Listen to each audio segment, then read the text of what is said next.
wanna. Don't wanna. I mean, y'all can do whatever you want to do. Just carry on with your day. I'd rather not. If I'm being all things being equal, I want to talk about. What is it pleasant to talk about right now? House in the night. Talk about the game tonight. I'm going. Excited. Fired up. Navy got a win last night against Hey. Patriot League leaders, American. All good, man. I won't talk. You're good? You're just done? You want me to want to talk about it? I don't know. You want me to have interest in coming in here and discussing? Well, if you don't feel like you want me to just play the clip then, I guess? No. Sure is. Why in the F would you do that? Well, because we got to fill the air with something. No. Not that. God. Got to do something. Yeah, it was a tough night for Goucher. Hood got a big road win last night as well.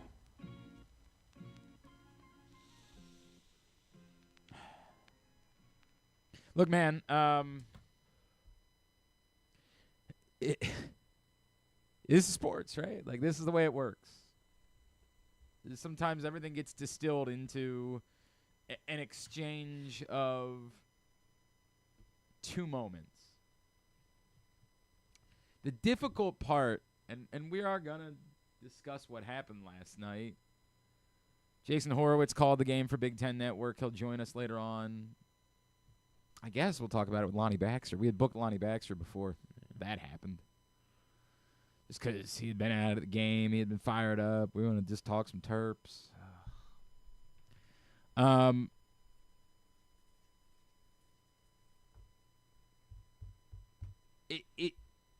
I'd like to dissect what we learned from the game. There's a macro-micro thing that happens here. The macro is weird night. Weird night. And in general, I would say concerning night. The part that you can't get away from is that Maryland scored 55 points. And you give credit to their defense, but like the part that made Maryland so dangerous is everybody keeps saying, look, they're ranked top 20 in defense and offense. It's the idea that, like, you don't expect one or the other to show up. You expect that both sides will show up. And particularly in the first half, that wasn't the case. And I get it. Selton Miguel got into really quick foul trouble, and it seemed to kind of seemed to screw things up. And then Juju Reese wasn't really on. And, like, Derek Queen ends up legally finishing with a double-double by the exact amount that you can legally finish a game with a double-double, but was never all that impactful as Michigan State had a plan inside. You give Michigan State's defense a lot of credit. Now, there's some weirdo on the internet that was, like, trying to dunk on the fact that Michigan State didn't allow a field goal in the last 5 minutes and change, and I was just like, is it good when you just do it all at the free throw line instead? Like, it's such a weird flex that I didn't know what to make of it, and it was getting all this attention on the internet last night. I'm like, I know that we on the, like, I guess this is just the internet where, like, you know, there's no critical thinking involved. Well, I guess because over the last two games, it's like a trend now for Michigan because of the Illinois game. Where Illinois didn't score for the last 6 minutes. It's one thing if it works out for you. It's another thing. Like last night, Michigan State didn't win the game because they didn't allow a field goal in the last. Maryland could have won. Maryland got back into the game in the last 5 minutes. They closed a 9-point gap. Like, it's the exact opposite of look how good Michigan State was to end the game. Michigan State tried to piss the game away and then got a miracle. But they did. They did get the miracle. That part counts. Like, that's the part that you can't get away from. It's the difficulty in dissecting all of it. Is that big picture, you want to say, hey, Maryland maybe wasn't good. I guess maybe Tom Izzo said that, like, that he thought we were the better team last night. First of all, what? Like, they were probably the team that was in front. I mean, they rebounded better. Like, you can give them that, I guess. I haven't looked at the The box score that tells you how long they led for. Oh. I don't have that. I don't know. I mean, the second half, yeah, they probably led for more of the game than Maryland did. There's almost no doubt about that. But were they the better team? I don't know. I have no idea. The part that you can't shake is it came down to an absurd sequence. And you hate it for Jacoby Gillespie because he has to wear it. As good as Jacoby Gillespie has been this season, there is no defense of it. I mean, I'll put it to like Lonny and see there is an argument within sports that when you get an open look, you take your open look.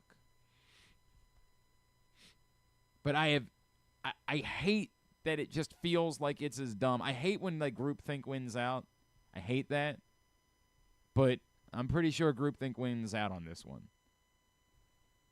That in this unique situation, it needed to come down to win or overtime.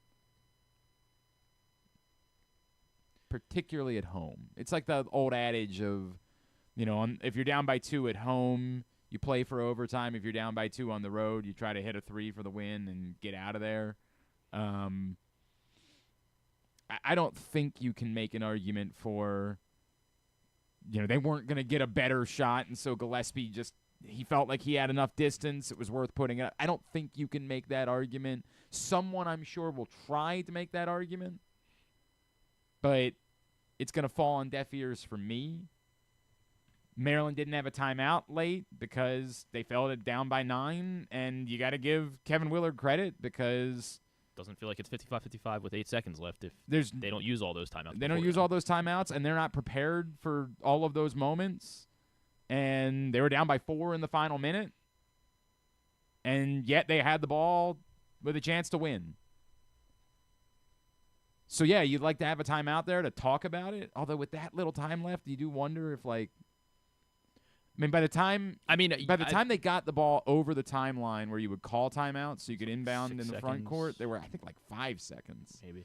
That's not a lot. Maybe to Willard's credit, though, it felt like every time there was a timeout, media or whatever, they got Rodney Rice wide open for a catch. 100%. They were sharp and no doubt. And Rodney Rice was phenomenal. Clearly, God, he was good last night. So yeah, you'd like to have had a timeout in that spot. 100%. They didn't. And we're going to be critical of Jacoby Gillespie. We are. But it's in context. The context is Jacoby Gillespie's been so good this season that it's heartbreaking. It's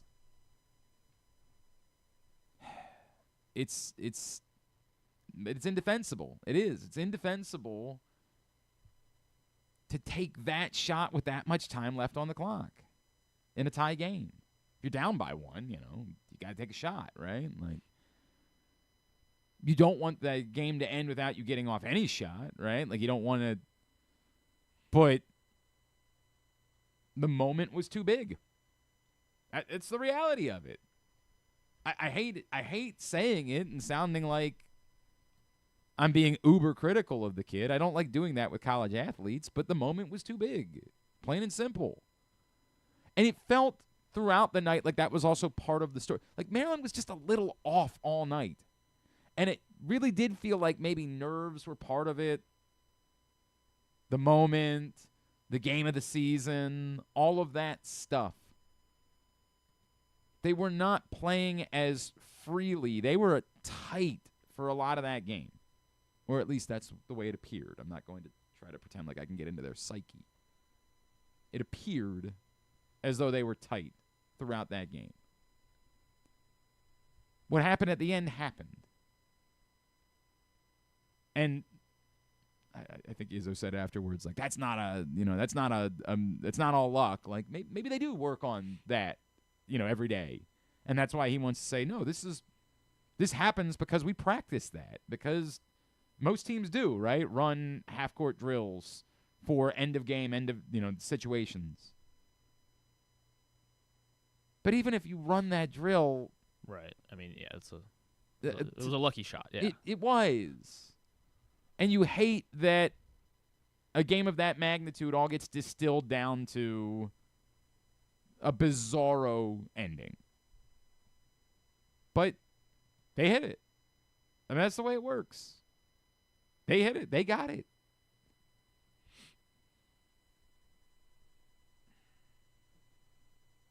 And so now, what does it mean for Maryland? It means you can't lose at Penn State. Like, it can't snowball. This is where I do think Lonny Baxter can help us, because like I think of what happened the night before the Ravens won Super Bowl 35 and the game against Duke and just how heartbreaking it was. And that did snowball for a little bit. Now, there was a lot more time left in the season. Like, they lost at home to Florida State. Things got bad that year before they ultimately turned around and made the Final Four. But when you lose in an unfathomable way, I don't know. I don't know how you pick yourself up. It's funny because for some reason I've been asked to speak to some of my teams this year. Like I spoke to Loyola Lacrosse. Of course, they did lose the next game, so I don't know. Maybe, so you're not getting asked again. Maybe I don't know how that works. And another team that I work for just asked me to speak to the team recently. I was like, "Wow!" Could you imagine having to speak to that team, like in that spot afterwards? Keep your head up, guys. Like what? Yeah. It just all feels trite. And I get it. That's the job of a coach. The job of a coach is to have the pulse of his team and to know exactly what to say in a certain moment, and that's why I am not a coach. I mean, there's maybe other reasons, I guess, that I'm not a coach. Think of a few. Just one or two. Yeah, not a whole lot. Think of a bunch. But imagine trying to – what do you say? I can't fathom putting myself in that role. And I get it. Like, coaches have suffered heartbreak before. It's not like this is the first time there's ever been a heartbreaking loss. But this is the part, the pragmatist in me. Like, this is what I hate the idea of trying to do a motivational speech in a spot where everyone's feeling the exact same way. Like, I don't want there to be a rosy ending to the, like, no, this sucks, and I just want it to suck. I don't want to pretend like we're gonna be better for this. Yeah, because it don't feel that way today. That's the part that's difficult for me. I'm way too pragmatic to hear about all that stuff. And we can say it. Like, we can say there's some teams, I think Barry Sperluga wrote a column about this for the Post today, like, maybe experiencing something like this, particularly for Jacoby Gillespie. Maybe the humbling nature of that helps him the next time they're in a huge late-game situation. To be fair, they handled a big late-game situation in Indiana a couple weeks ago. Now, I get it. Indiana's a bubble team. Michigan State's a good team. It's one thing to handle your late-game situations against a team that's not very good, and another thing to do it against a really good, really well-coached team. But to be fair, nothing about what happened at the end of the game last night was about time. The truth is, when coaching got involved, Kevin Willard absolutely outcoached Tom Izzo down the stretch. Now, does that mean that Kevin Willard's a better coach than Tom Izzo? No. But when it became situational and the game was on the line and you had to execute and you had to draw things up in order to – everything had to go right. I mean, everything had to go right for Maryland to be in the spot that they were. So you want to feel something good about it? I'll feel that. And that's reminiscent of what happened against Indiana, where, again, you were in hell. And you had to execute. And you had to draw the right plays up. And your guys had to listen and do all of those things. Now you want to, again, say macro. Jacoby Gillespie needs to, in general, be coached better than to do that at the end of the game. Like, he shouldn't need a timeout to understand we're not doing this. And it's still fluky because if the ball bounces, this way instead of that way, left, maybe Julian Reese even gets a rebound. I understand, but none of it defends the shot. None of it makes the shot okay. It's not. I can't make the shot okay. Unless it goes in. If it goes in, sure, but even then, you're still giving them a few seconds left to have a chance to answer. What? And they do have a timeout. Yeah, you're right. Yeah, but you can't advance the ball at that level. Right. But they can still. I mean, they can call something and try to draw something up. That's a fair point. But they still have to go the length of the floor. Yeah, the way Michigan State runs, they probably would have just let it just gone. Maybe, I don't know. I have no idea. It would have been. I mean, if it goes in, there's 2 seconds left. Something like that. Whatever. But you don't want to give them any. The point is, there's no reason to give them any time to even have a chance to run a play and hoist either a half court shot or better. I can't defend the shot. Yes, if it goes in, they probably win, but they were probably going to overtime if he missed it, and they didn't. So that's what happens. Does it make me question how good Maryland is? Not uniquely. This sort of falls into what we were talking about with Patrick. I had no reason to think that Michigan State was going to come run Maryland off the floor. Patrick's point about them not having lost a game by more than 2 possessions this season is really nuts. It's crazy. And if they lost all of their close games, if it was a case where then you'd have a thing to fall back on. Hey, Maryland can't win a close game. It's a problem. But they've won close games, and they've hit big shots, and they've executed down the stretch. Do they need to learn to do that again? Purdue, Marquette, the better teams they've faced that they've been in games close. Now this one, again, you'd say for the most part they did. Mm-hmm. In the biggest moments, for the most part, they out-executed Michigan State. Save for that. There's a lot there, man. We could pick at this scab for a long time. It really does come down to 2 things. They got to turn around. They can't let it snowball. They've got to go win at Penn State. And you would say, hey, that's something they should do. Yes. Yes, they should. But, those of us that still paid attention to Maryland basketball in these dark years know damn well that's been a graveyard. They got to change that. But that's the low end they've got to change. If they still want to, be in play for a top 4 seed, and we could argue, and Patrick made that point the other day, about whether or not it's really important that they get a top 4 seed. But if they want to be in that conversation, they're probably going to have to go to Michigan and win. That's the trade-off of this.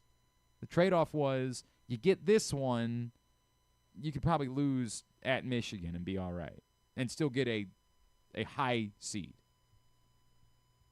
I mean, there's still some world where you maybe win the Big Ten tournament, something like that. But now you lose both of them. Top 4 looks a lot tougher. That wins above bubble, some of those metrics become more problematic. Yes, you'll still have a decent net ranking, and the statistics will still be kind to you. But the fact that you don't have any particularly good non-conference wins is always going to. It's always going to bite you. So you needed to stack a few more good quality quad 1 conference wins. And you had 3 left on the schedule. You had the Nebraska game, which you got. You had this game, and you got the Michigan game. So, again, if that's the water you want to swim in, you got to go do that. And it really might not be a big deal if they don't. That's an awfully tough ask to go out there and win that game. It might very well be that they'll be just fine as a 5 or a 6 seed in the NCAA tournament, and that the difference between being a 4 facing a 5 and being a 5 facing a 4 is not much. And as Patrick pointed out, maybe instead of going to Denver, you'll go somewhere a little geographically closer. Imagine that being in the speech last night. Hey, guys, this sucks, but, I don't even know where I guess this is why they didn't ask you. I don't even know. I don't know where the East Coast pods are this year. Charlotte, or I guess Greensboro always is one. Yeah, seems like it's there frequently. Guys, here's the thing. We don't really want to go to Denver anyway. This could have gotten us to Winston-Salem. So, just imagine trying to sell a group of kids that no, there's good news to be had about this. Yeah, sure. You feel like the life's been sucked out of your body, but listen to me. Listen. I got good news. We could go to Providence instead. You guys like Providence, right? You didn't want to go to Wichita. Let's go to Providence. The list of locations, by the way: Providence, Lexington, Wichita, Denver, Cleveland, Milwaukee, Raleigh, not Greensboro. Raleigh would be the option. And Seattle are the locations where they're going to be having those. So there's that. All right. Day 3 of the CIAA tournament is not – this is the first day there's not a 10 a.m. game at the CIAA tournament. But remind everybody, Griffin. That's right. Baltimore welcoming the excitement of the Food Line CIAA men's and women's basketball tournament to CFG Bank Arena. Started on Tuesday, runs through Saturday. Championship Saturday on the first. The first game coming up today will be at noon on the women's side. Claflin taking on Virginia Union. So get your tickets. Head over to Ticketmaster.com to enjoy the excitement of the Food Line CIAA men's and women's basketball tournaments at CFG Bank Arena. Started on Tuesday, runs through Saturday, March 1st. All right, man. I wish we were talking about a massive win last night. I wish that's what we were doing. But it's always a pleasure to welcome back in one of my favorites. He is an American hero, one of the greatest players in Maryland basketball history. The great Lonny Baxter is back with us this morning here on GCR. Lonny, it's Glenn. It is always good to talk to you. Just maybe not about what happened last night. Thank you for taking the time for us this morning, brother. Yeah, good morning, Glenn. Thanks for having me. It's always good, dude. Lonny, I had something did as I was thinking about the fact that you were coming on this morning. You guys in not the championship year, but the year before that, when you ended up making the Final Four, you went through some pretty hellish adversity that season, right? Like we all remember. We all remember that Saturday night in College Park against Duke. We remember, the Monday or the game against Florida State at home. What did going through those things ultimately do for your team? And can you see a way that something like that last night for this team, which we know is a very good team, could prove to benefit them somehow? Most definitely. You just have to learn from your mistakes. I mean, those games that we lost back then to Duke and, the final, 50-some seconds, the Florida State game, that really turned our season around for us, We just had to grow up and mature as players, and that's what we did. And, as a result, we went to a Final Four, and the next year, NCAA championship. No, I think about it constantly. Do you have, like what is it like when you go through something like we were imagining that this morning? Like, what do you say to each other when something like that happens? Like, again, the Duke game, how? Like, you had this huge lead and then evaporates. For them last night, it was right there. What do you say in the immediacy afterwards? How do you pick yourself back up after you go through something like that? I'm not gonna lie, it's not easy when you think about how things played out. There's a little bit of depression you go through for a minute, but you got to be strong. You can't keep feeling sorry for yourself and what happened. Like I say, you just have to be mature. Learn from your mistakes. Come out with a little bit of intensity, a little bit more detail than what happened in the previous game, and just fix it. We can only hope that that's the way that it goes this time around, man. I've seen some heartbreaking things, bro, but tossing up a shot from the other side of the floor at the buzzer, whoo, boy. Yeah, that was an unreal shot. Right. How many times does that happen in a season? But you got to be aware of clock management and everything, and it's just one of those things that happens. What would you say to Jacoby, right? Because I don't let me ask you this. Is there any defense of when you're open, you take the shot, right? You're the guy, you take the shot. Or is it really as simple as you got to know it's a tie game. You cannot take a shot until you know it would be at the buzzer and it's you win or you go to overtime. Is there any defense of the shot that he took because he was open? He was open and he's a good shooter, so you want to encourage him to take the shot, but you still, in that situation, tie game, you want to milk the clock a little bit more. Yeah. So, you never want to discourage a shooter from shooting. I mean, just nobody expected a half-court heave to win that Right. game. I mean, Right. just nobody expected that to happen, but it did. And so, like I said, you can't discourage them, but, at the same time, you just got to be a little bit more aware. All right, let's talk about pleasant things for a second, Lonnie. Let's not dwell on. This is such a gut punch, man. I was so excited last night. Griffin's like, "Hey, Lonnie's coming on tomorrow," and you know that, like, I'm the world's biggest Lonny Baxter fan. So, like, I was so excited about this, and then I'm like, "Oh, damn it! This is what we got to talk about today. This sucks." So, Lonnie, this team in general, as I said, we know this is a good team. You guys had a hell of a starting five, right? This starting five, how impressed have you been by this group? And last night aside, how much do you believe in what it is that they're capable of accomplishing? I'm very impressed with them. This year they added a lot of good shooting, which they didn't have last year. Gillespie, Rice, Miguel. They just did a good job in adding those pieces that they needed. Derek Queen has been phenomenal all year. Juju Reese has stepped up. So I'm very impressed to see how these guys do in the tournament this year. No, I mean, they certainly seem to have the pieces. The depth part, right? Because that would be the part, like, if I look back at, those teams, your Final Four teams, those teams were obviously deep, and you had the luxury of bringing guys like Drew Nicholas off the bench, really good players that could give you really good minutes. Are you at all concerned about the depth thing with this team, or does the NCAA tournament become the equalizer where, like, look, you're probably not going to go that deep on the bench anyway once you get to March? No, I think they have a good starting five that's able to, put together, some good quality wins.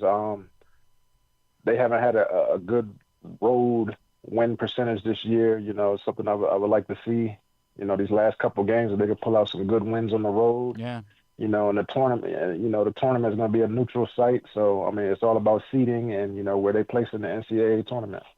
Lonnie, I wonder for you, one of the things that's jumped out at me about last night, right? Like, what gets lost in the way the game ended was they were down by 9 late, and they had to execute everything down the stretch. And Kevin Willard took all of his timeouts, and it really jumped out at me. Like, we all know the greatness of Tom Izzo. I'm not trying to suggest that Kevin Willard is a better coach than Tom Izzo, because Tom Izzo is, one of the most iconic coaches of all time. But I was really it almost felt a little Gary Williams like last night, the way that, like, out of timeouts, they executed they drew something up and executed it every time, and just getting back into that game and having the chance felt like it was really a testament to the quality of coaching down the stretch last night. Most definitely. Coach Willard did a good job, getting these guys back in it. But like I say, unfortunately, nobody thought that, the game would be won on a half-court heave. But it's just one of those freak things that happen. And, that's a game we feel like we should have won. But like I say, things happen. How impressed have you been by Kevin Willard? I know it's been a big deal for you getting back around the program in the last 10 years, right? Like, how impressed have you been by Coach Willard?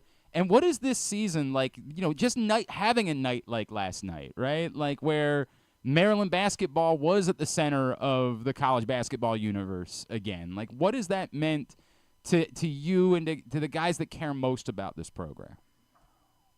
Kevin Willard's done a great job. I met him when he first came on. I remember when he first took the job. And he had an impressive first year. The second year was a little down. And this year he's coming back strong. Like I say, he's did a great job in the transfer portal. Derek Queen coming in. He just put all the right pieces together. He's managed them well all season, and that's why they had so much success as of late.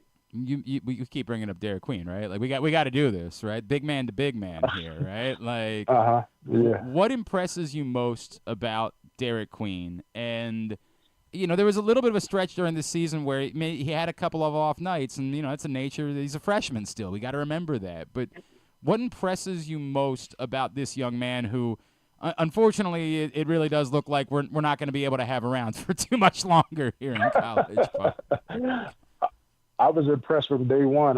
His first game when he had like 20 rebounds and 20 points, whatever, and that's 20 rebounds. That's something that's not easy to do. In your first college game, coming out. So I was impressed from day one. His footwork, I mean, nice touch. I mean, there's really nothing that he can't do out there on the court.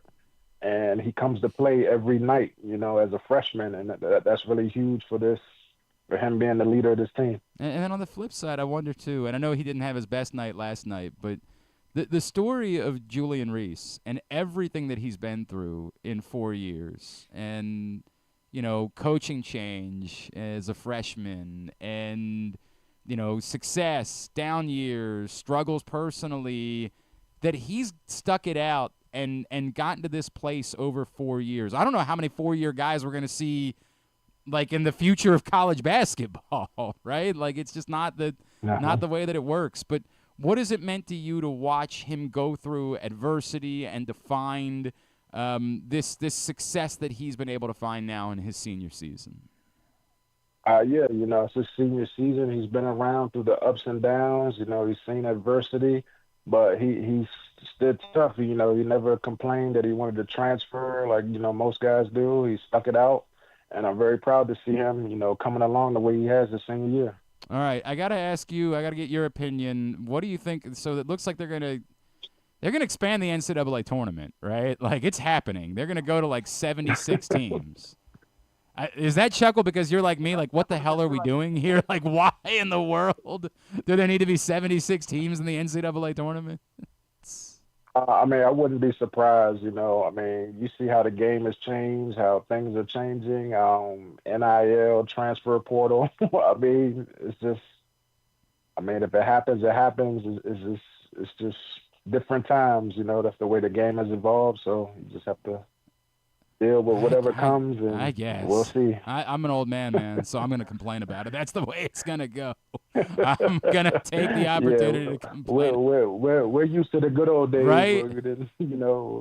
Like, I'm trying to explain it. Do you know how much joy there was in, like, seeing a bracket and being able to circle? Like, God, I don't want to mess with this, man. I don't want to mess with it, although I'm sure that you wouldn't have minded NIL being around at that point. I'm sure that would have been a good thing. Yeah, none of us would. But. Oh, it's the way it goes. Lonny, remind everybody how you can help them if they're looking for a vehicle right now. Of course, yep. I sell cars at Coons of Silver Spring, right in Briggs Cheney, Maryland, right in the Auto Park. Our address is 3111 Automobile Boulevard. So if you're looking for a new Ford, Mazda, or Lincoln, I'm your guy. Man, Lonny, the next time we talk, it's not going to be the morning after a crushing loss. It's just so heartbreaking because nobody expected that. And I mean, when I saw the replay, I was just like, "Oh my God!" Right? Like, it's dude, and like we see these things. I remember the year that the Gravis's team lost to Michigan State on a buzzer beater, and the name Corey Lucius remains a curse word in my house. But like, this happens. It's part of sports. It's the way that it goes. But God, it sucks. It does. Nobody saw that coming. So. Lonny, always appreciate you, brother. Thank you for spending a couple of minutes with us this morning. Let's do this again real soon. All right. Yes, sir. Thanks so much for having me. Of course, dude. Lonny Baxter, he's the best. Obviously one of the greatest players in Maryland basketball history. The only regional MVP in Maryland basketball history because he won both years.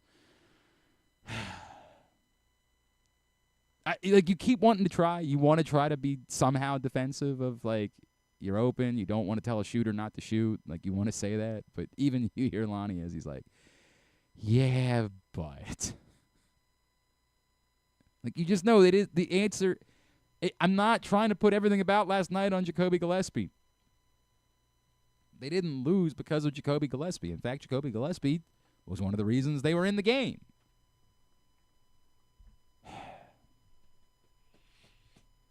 And you want to try to make some amount of peace for this happens.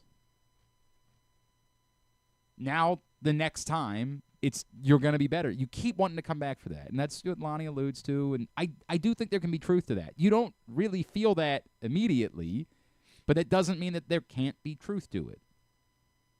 That an experience like this can be a driving force, can be what you use to definitively be better. But you can't have it snowball in the short term. in the short term. Like, you don't have 7 weeks left in the season. All that's guaranteed is, I think at this point it's guaranteed they're going to be in the tournament. All that's guaranteed is 4 more games, really 5. Because we're saying they're going to get in. So you don't have an eternity to right the ship. You got to course correct quickly. Is it this is the eternal, like, would you rather Wednesday question is always like, would you rather lose like that or just get your butt beat? Right? Because when you just get your butt beat, you're like, take your lick. It's what it is. Have to bounce back, the next day. Move on. But is it actually better to get your butt beat, or is it better to have gone toe-to-toe with a really good team and to have been in a position that you either should have won the game or at least been in overtime? Like, I don't know. From an emotional standpoint, it's easy to say it's better to just get your butt beat. From a practical standpoint, it's probably better that you were right there. But it doesn't matter because he didn't win. You don't get any, like, bonus points for. It's not like in hockey where you get a point for an overtime loss or something like that. Like, you don't get any additional points. It's just such a gut punch, man. It's just such an effing gut punch. It's the only good news, I guess, that there is still 3 more regular season games, and as long as you have the tournament. As long as you go get back on the horse, and this does not snowball. Like, it does become a uniquely difficult situation. Like, what Lonny just said is the reason why you don't want to be the guy speaking to the team. What is there to say?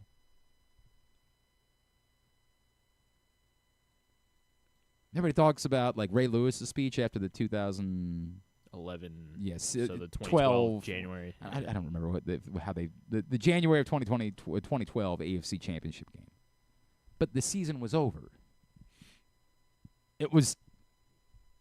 There was only one speech that you could give.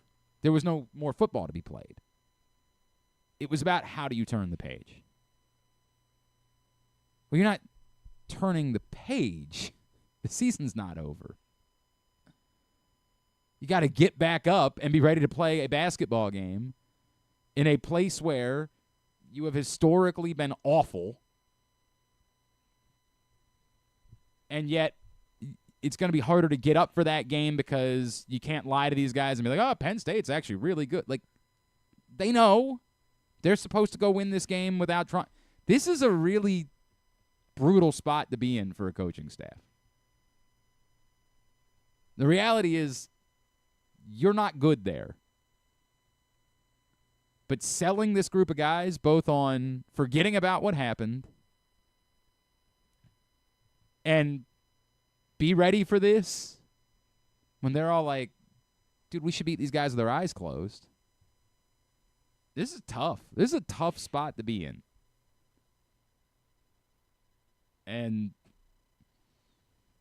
this is a hell of a moment for this. For as much as I'm praising Kevin Willard for everything that happened last night, like, this is coaching.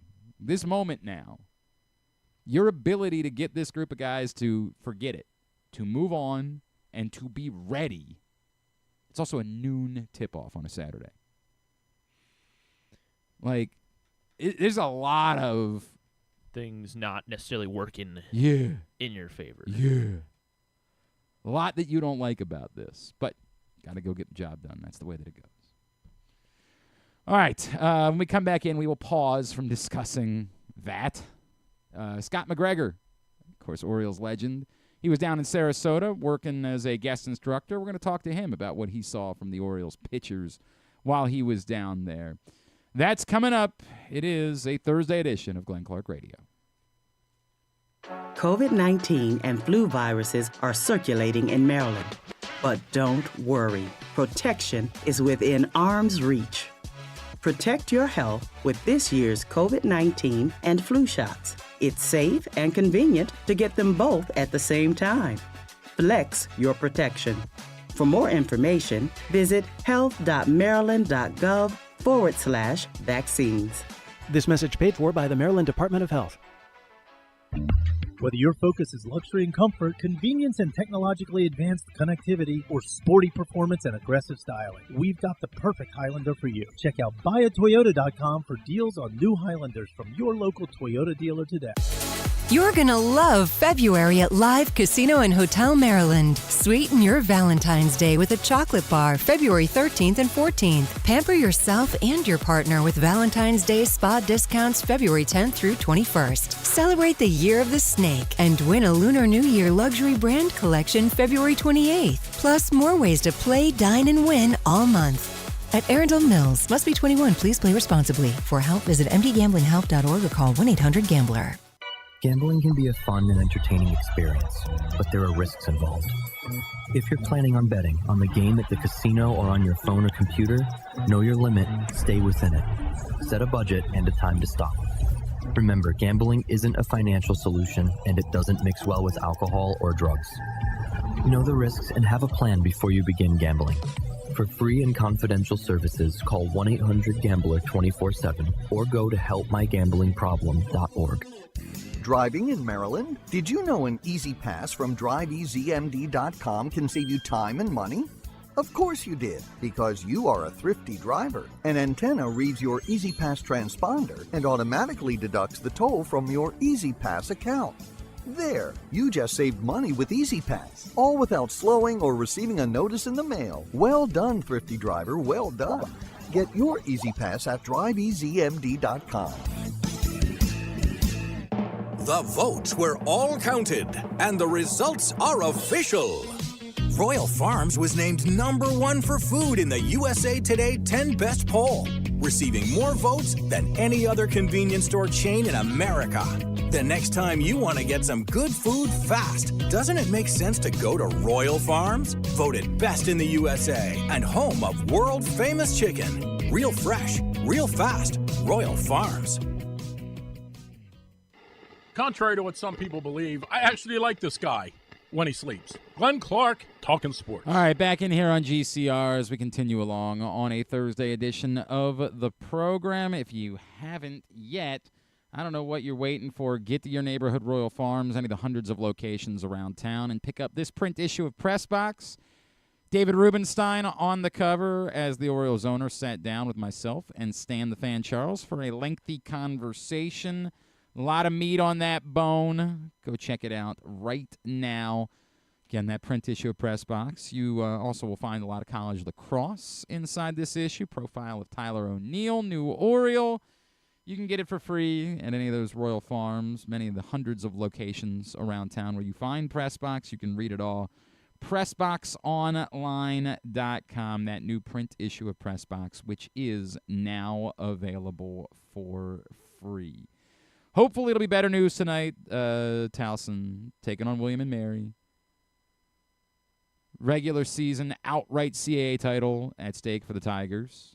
They win one of their last two games. They've already got the #1 seed and at least a share of the CAA regular season title, but they can win the league regular season outright with a win tonight. I've had a couple people. What do you make of Justin? Let me save that. Well, maybe we won't. Maybe if Scott McGregor doesn't answer right now, we'll get into it now. I am going to talk about, so if you didn't see it, Justin Tucker and his wife gave comments to Outkick last night, which I think caught a few people by surprise. There was it was clearly orchestrated by his attorneys, the whole thing. With all due respect, this isn't me trying to go after the Outkick people, but the guy that wrote the story, trying to make it seem like it was something about journalism, is effing nonsense. I mean, the biggest nonsense of all time. But we'll talk about it. I'm not going to try to avoid it or anything like that. We'll talk about it. I just want to make sure that we have a little bit of time so that I can dive into it. So yes, Dave, I promise we will bring that up. I'm not avoiding it for some reason, or nor do I have like some sort of issue with the fact that he gave a comment to Outkick, in part because it's a comment. Like it wasn't a I don't even care if he gave an interview of some sort. I don't know that I would care at all. The only part that's weird is the part where they're trying to pretend like they did some amount of journalism, which is complete nonsense. The guy that wrote the story was like, the reason why he chose to talk to us is because we'll listen to both sides and nobody else would. I assure you, everyone that has reported the story, that has actually done the journalism in this case, has attempted to talk to Justin Tucker. Wants to talk to Justin Tucker. It's not unique, the idea that they're the only... Not at all.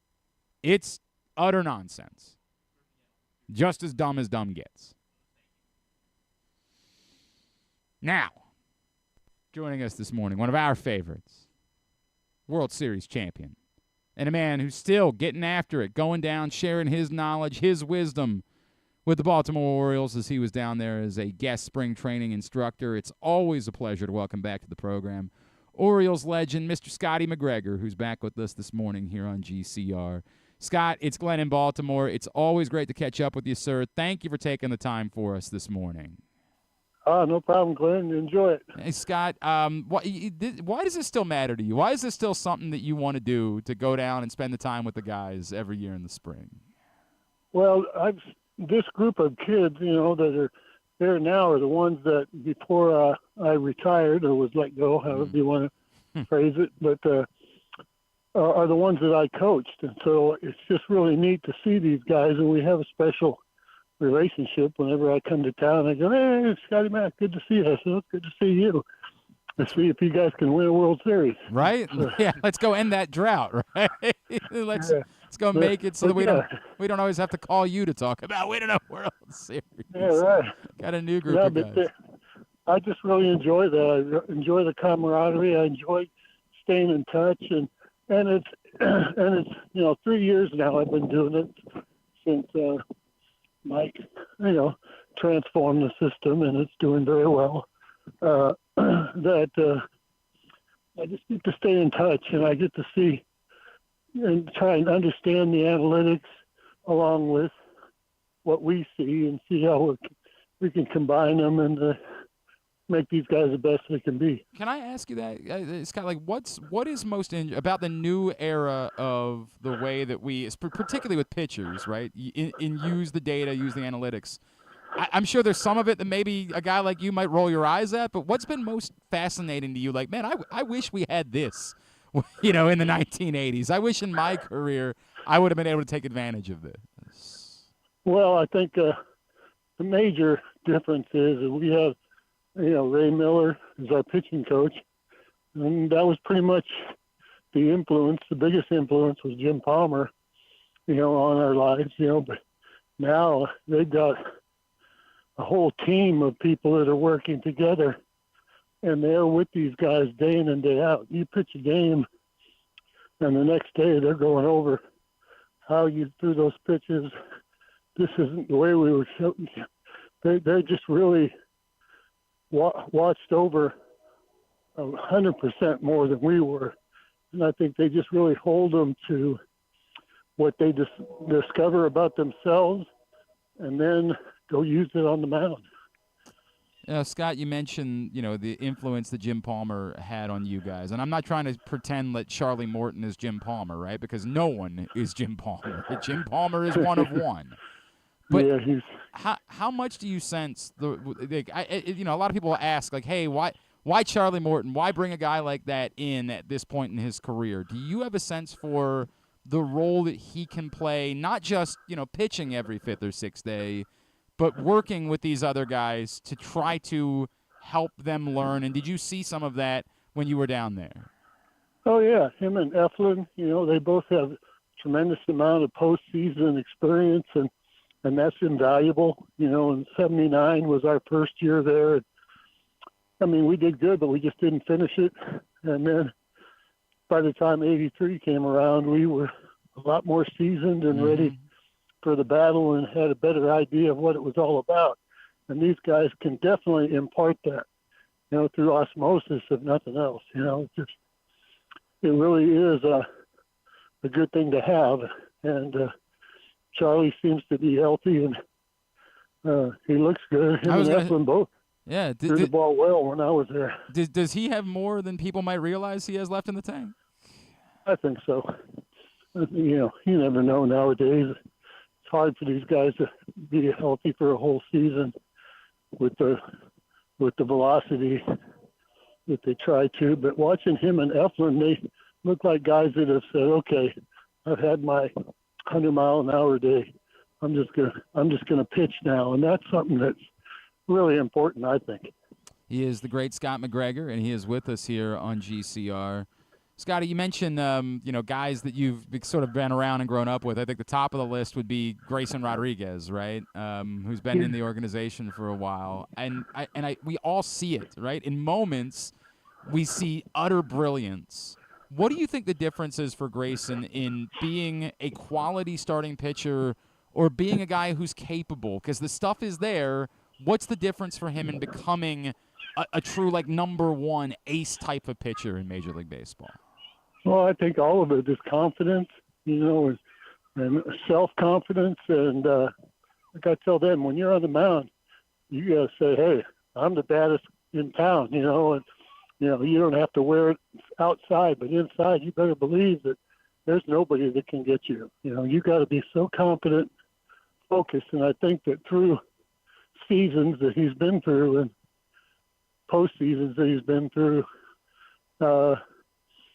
he's just going to learn. And it's just time on the mound that makes a guy a pitcher, and where you learn to be able to think on your feet, have a plan, but then if the plan ain't working, go to plan B, because somehow tonight the attitude has to be, and I told him when I was down there, the attitude has to be, we're going to win tonight. Mm-hmm. That's it. The whole pitching staff has got to be that way, saying, "Hey, bullpen, everybody, we're going to win. We got to win tonight, and then we got to win tomorrow." And it's just it's a whole world. Mike Flanagan and I used to say, we started our careers in '76, and we didn't stop. It never stopped until 1988. We just, even in the off season, we were thinking that we were prepping and ready to go. So it's a lifestyle. Do you feel like he's ready to make that jump, Scott? Like that he's ready, that he's gone through all the battles that he needs to go through, like he's ready to become that guy? I think he's ready to become that guy, and the battles never stop. Sure. You never, once you get in there is hard, but staying there is even harder. And I think all these guys, the hitters, are finding out that after 3 years, they got you pegged with Gunnar and Adley and all these young guys. So it's adjust and readjust, and that's what he's got to do. Did you brush up on your Japanese while you were down in Sarasota? And, no. I said hi to him. He said hi back. So that was about it. That was that. I understand it. What everybody always asks that question. Obviously Sagano's had incredible success in Japan. Does he have the type of stuff that can translate to success in Major League Baseball? Well, sure. I think once again, there's a perfect example when I'm talking about these guys coming out of Japan. They're polished pitchers. They may not be throwing 100 miles an hour, but they don't miss the glove, and they've got pitches to keep the hitters off balance, and I think he'll be just fine. We were excited about that possibility. Scotty, I think that one of the things that Orioles fans were frustrated about this offseason was, you lose a Corbin Burns, and it's hard to replace a Corbin Burns. But an argument's made, hey, the Dodgers didn't necessarily have a traditional ace as they won the World Series a year ago. Do you feel like you can win a World Series without having to have that one guy, that it can just be, if you've got 3 guys that can be reliable in the playoffs, even if none of them are Max Scherzer, Jim Palmer, that type, it's okay. You can do that without having that type of pitcher at the top of the rotation.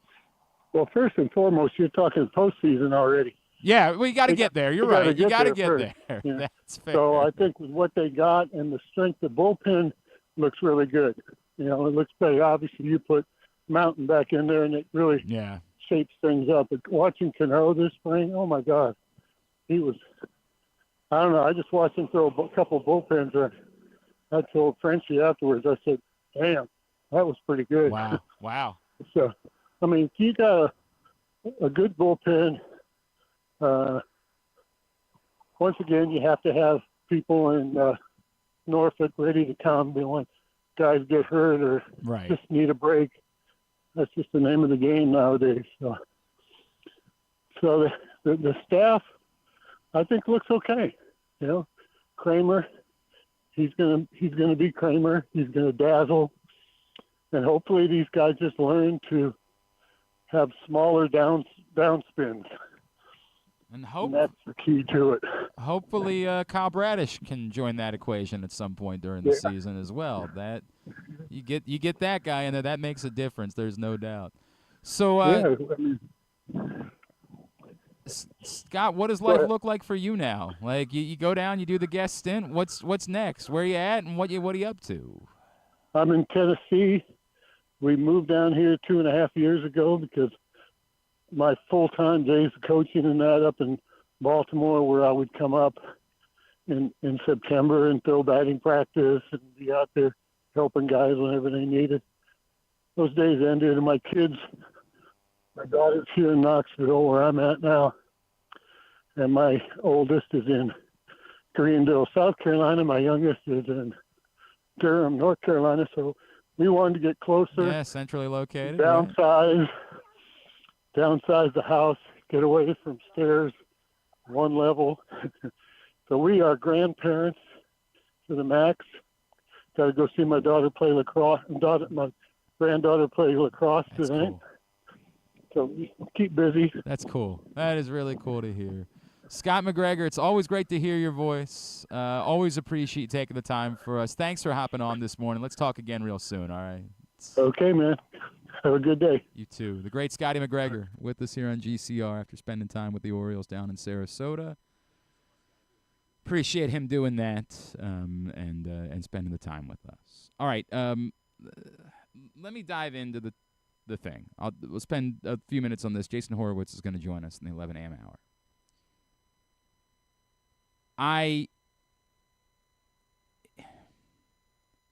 The uphill climb, and I don't even think that combination of words is fair to describe what it's going to take to get the public to believe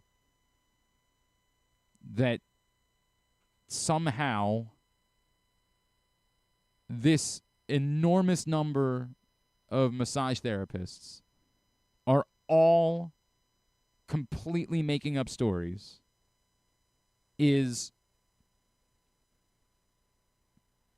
outrageous. Doesn't begin to describe it. It stretches belief. We are required to say it's possible. It's possible. But it's so outrageously unlikely that I don't even know how to go about it. This is the entire statement that Justin Tucker gave to the website Outkick. From the moment I first arrived in Baltimore in 2012, I felt embraced and supported by this amazing community, which I have come to love so much. Both on and off the football field, I have strived to reciprocate that love and support through hard work and dedication to my sport. I have sought to treat everyone with kindness, dignity, and respect, and to set the type of positive example that makes my family proud to call me a father, husband, and friend, and encourages members of this community to be proud to call me one of their own. It is with all of that in mind that the allegations against me are so shocking and heartbreaking. I maintain I did not act inappropriately at any point before, during, or after a professional bodywork treatment session, nor have I ever been told I am unwelcome at any massage therapy provider. These claims are simply not true. Throughout the last 4 weeks, I have spent countless hours replaying every interaction I have had with bodywork professionals over the last 13 years. I can assure whoever is reading this that I have never intended to disrespect anyone, cross any boundary, or make anyone feel uncomfortable in any way whatsoever. It devastates me to know that anyone I have worked with would not have felt respected and valued as a professional, but more importantly as a person, and to anyone who has felt otherwise, I am sorry. I want you to know I am committed to ensuring that everyone I interact with continues to feel that I respect them and care about them as a human being. Since I began working as a professional athlete, I came to recognize the importance of receiving consistent professional bodywork. By investing my time and resources to restorative bodywork with licensed therapists at respective places of business and at my home, during the times where I'm most active as a football player, I've experienced considerable health and athletic performance benefits. Physical therapy and massage therapy are a large part of why I've been consistently healthy and available during the football season. In fact, both my wife and I continue to count so many of those professionals as our friends. I absolutely respect the massage therapy profession, and more so the individuals who work as massage therapists. Within this story, I don't know what you want to... I mean, this is a kind of a plant from Justin Tucker's PR team, or his attorneys, whatever group you want to call it. Again, they attempt to, refute by using really anecdotal evidence. Like here, this massage parlor had a picture of Justin Tucker up on their TripAdvisor page. Which, to be fair, I have no idea.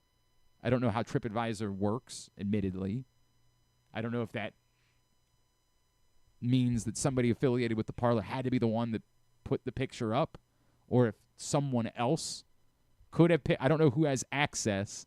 Like when I've gone to TripAdvisor, the rare times I have, it seems like a lot of people can just, here's my experience at this place and put something up. So I just don't know enough about, the story was Studio 921, which closed in 2023, posted a promotional picture of Tucker on the website TripAdvisor. I don't know if that's how that works. Like, I know that you run your own Twitter account, you run your own Instagram, you run your own Facebook. I don't know that you're the only one that has access to TripAdvisor. Like, I can certainly go comment on TripAdvisor. I think I can post pictures as well. But I just don't know enough about it. I'm not trying to say that that's scary. I just don't... That comes... Even if true, it's extraordinarily flimsy. Whoever is running the... If someone from that salon was running the account, might have nothing to do with the therapists that were working there. Might not even be somebody who works there. Oftentimes, these types of places will have someone who works in social media that's never been inside that'll be like, oh, I just found this picture that Justin Tucker's in it. We should put that up there. Mm-hmm. Has nothing to do with any of it. To call it flimsy is kind of an affront to flimsy. It's nothing. But it's the work of a crisis PR team, right? A crisis law, whatever it is, law team, PR team, whatever it is. It's the work that they would do. Find anything and try to make it seem as though it's evidence that, well, there's nothing about there is a picture of Justin Tucker on a TripAdvisor page that says, clearly this is all made up. There's literally zero correlation between those two things. The idea of having his wife make a comment, fine. That's absolutely her right as a wife. Like, what does it mean? Probably very little. And I hate saying this. I don't know. It might very well be that Justin Tucker's wife utterly believes him. Utterly and completely believes that he never acted inappropriately. The cynical part of your brain And I would say more the pragmatic part of your brain would say, even if she doesn't, Justin Tucker's ability to make money, significant money, either as a professional kicker or as a beloved former Tucker, athlete, would be tied to this not being what people know him for. And so because of that, it would make an awful lot of sense for her to try to help, if she can, whatever they're going to try to do to make this so that this isn't what Justin Tucker is known for. And you can say that's cynical, but I think we've been through this far too much to even call it cynical. I think that's just pragmatic at this point. So what does any of it mean? Not much. I can't be surprised that Justin Tucker is still attempting to fight this. How could I be surprised by that? It is a little odd that even in the statement, and this is sort of the word salad of statements anymore, if I'm giving them credit for anything this time around, it's at least dropping the let's try to fight the reporters aspect of it. And maybe that's what happens when you did that the first time and then the reporters were like, right, well, we have much more. So fighting the wrong people here. Perhaps learn the lesson of we're not going to win this. We're not going to win fighting the reporters. We're not. So we got to move the goalposts. First time around, we tried to make it seem as though the reporters were the a-holes. And then again, this guy, his name is the Outkick guy. Bobby Barack is his name. Trying to, and again, this guy, I've done a little dive on this guy. This guy's a clown. He's a guy that wants attention on the internet, and that's what this website exists for, is muckraking. And by the way, some of that, I do think there can be times where muckraking is beneficial, but this brand of it is, this website was started by a guy who was not finding success in media, and so he said, if I'm a caricature of someone that just always tries to play to conservative people, then maybe I can finally find success and get attention. And to his credit, it's worked for other people, and he's found a great deal of success doing it. But playing a character, if you start your sentence with what Clay Travis said this, understand you have no idea if that means anything, because he's been playing a character. And maybe at this point in his life, that's who he is. Maybe, I don't know. I have no idea. Lord knows I wouldn't have a conversation with him. But that's how this started, factually. He started this playing a character to try to play to what he believed were a group of people that he could rile up. Did it very successfully. I would say I tip my cap, but I do think it's one of the problems with our country. But he's found success. The same way that I would say, I could never do the Skip Bayless bit or the Stephen A. Smith bit, but they do it. And they've found professional success. Just saying nonsense. That's their piece. I'd probably like to have their paychecks. I definitely like to have their paychecks. But I'm going to keep doing what I do. This guy pretending like this is journalism is effing laughable. It's working in a tag team with the people that are representing Justin Tucker. It's agreeing to be spokespeople for them. And they're right. They can do that. I don't think we have to worry about the news credibility of the Outkick website.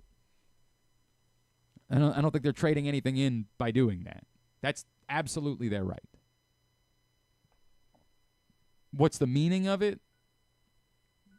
Nothing. I mean, I think it got their website a little bit of attention, and so that was good for them. But what do we actually learn in this process? Nothing. We're in the exact same place that we were. I don't know what the path forward ends up being for Justin Tucker. We'll see. But this is a giant nothing burger. I mean, giant nothing burger. That's what that is. All right, we're into the second hour of the program today. We, unfortunately, are still dealing with the events of last night in College Park. For this guy, a hell of a moment to call. For us, not a hell of a moment for us to hear him call. But nailed the call. There's no doubt about that. Joining us after calling Maryland, Michigan State last night for BTN, he is Jason Horowitz. And he is back with us here on GCR. Jason, it's Glenn in Baltimore.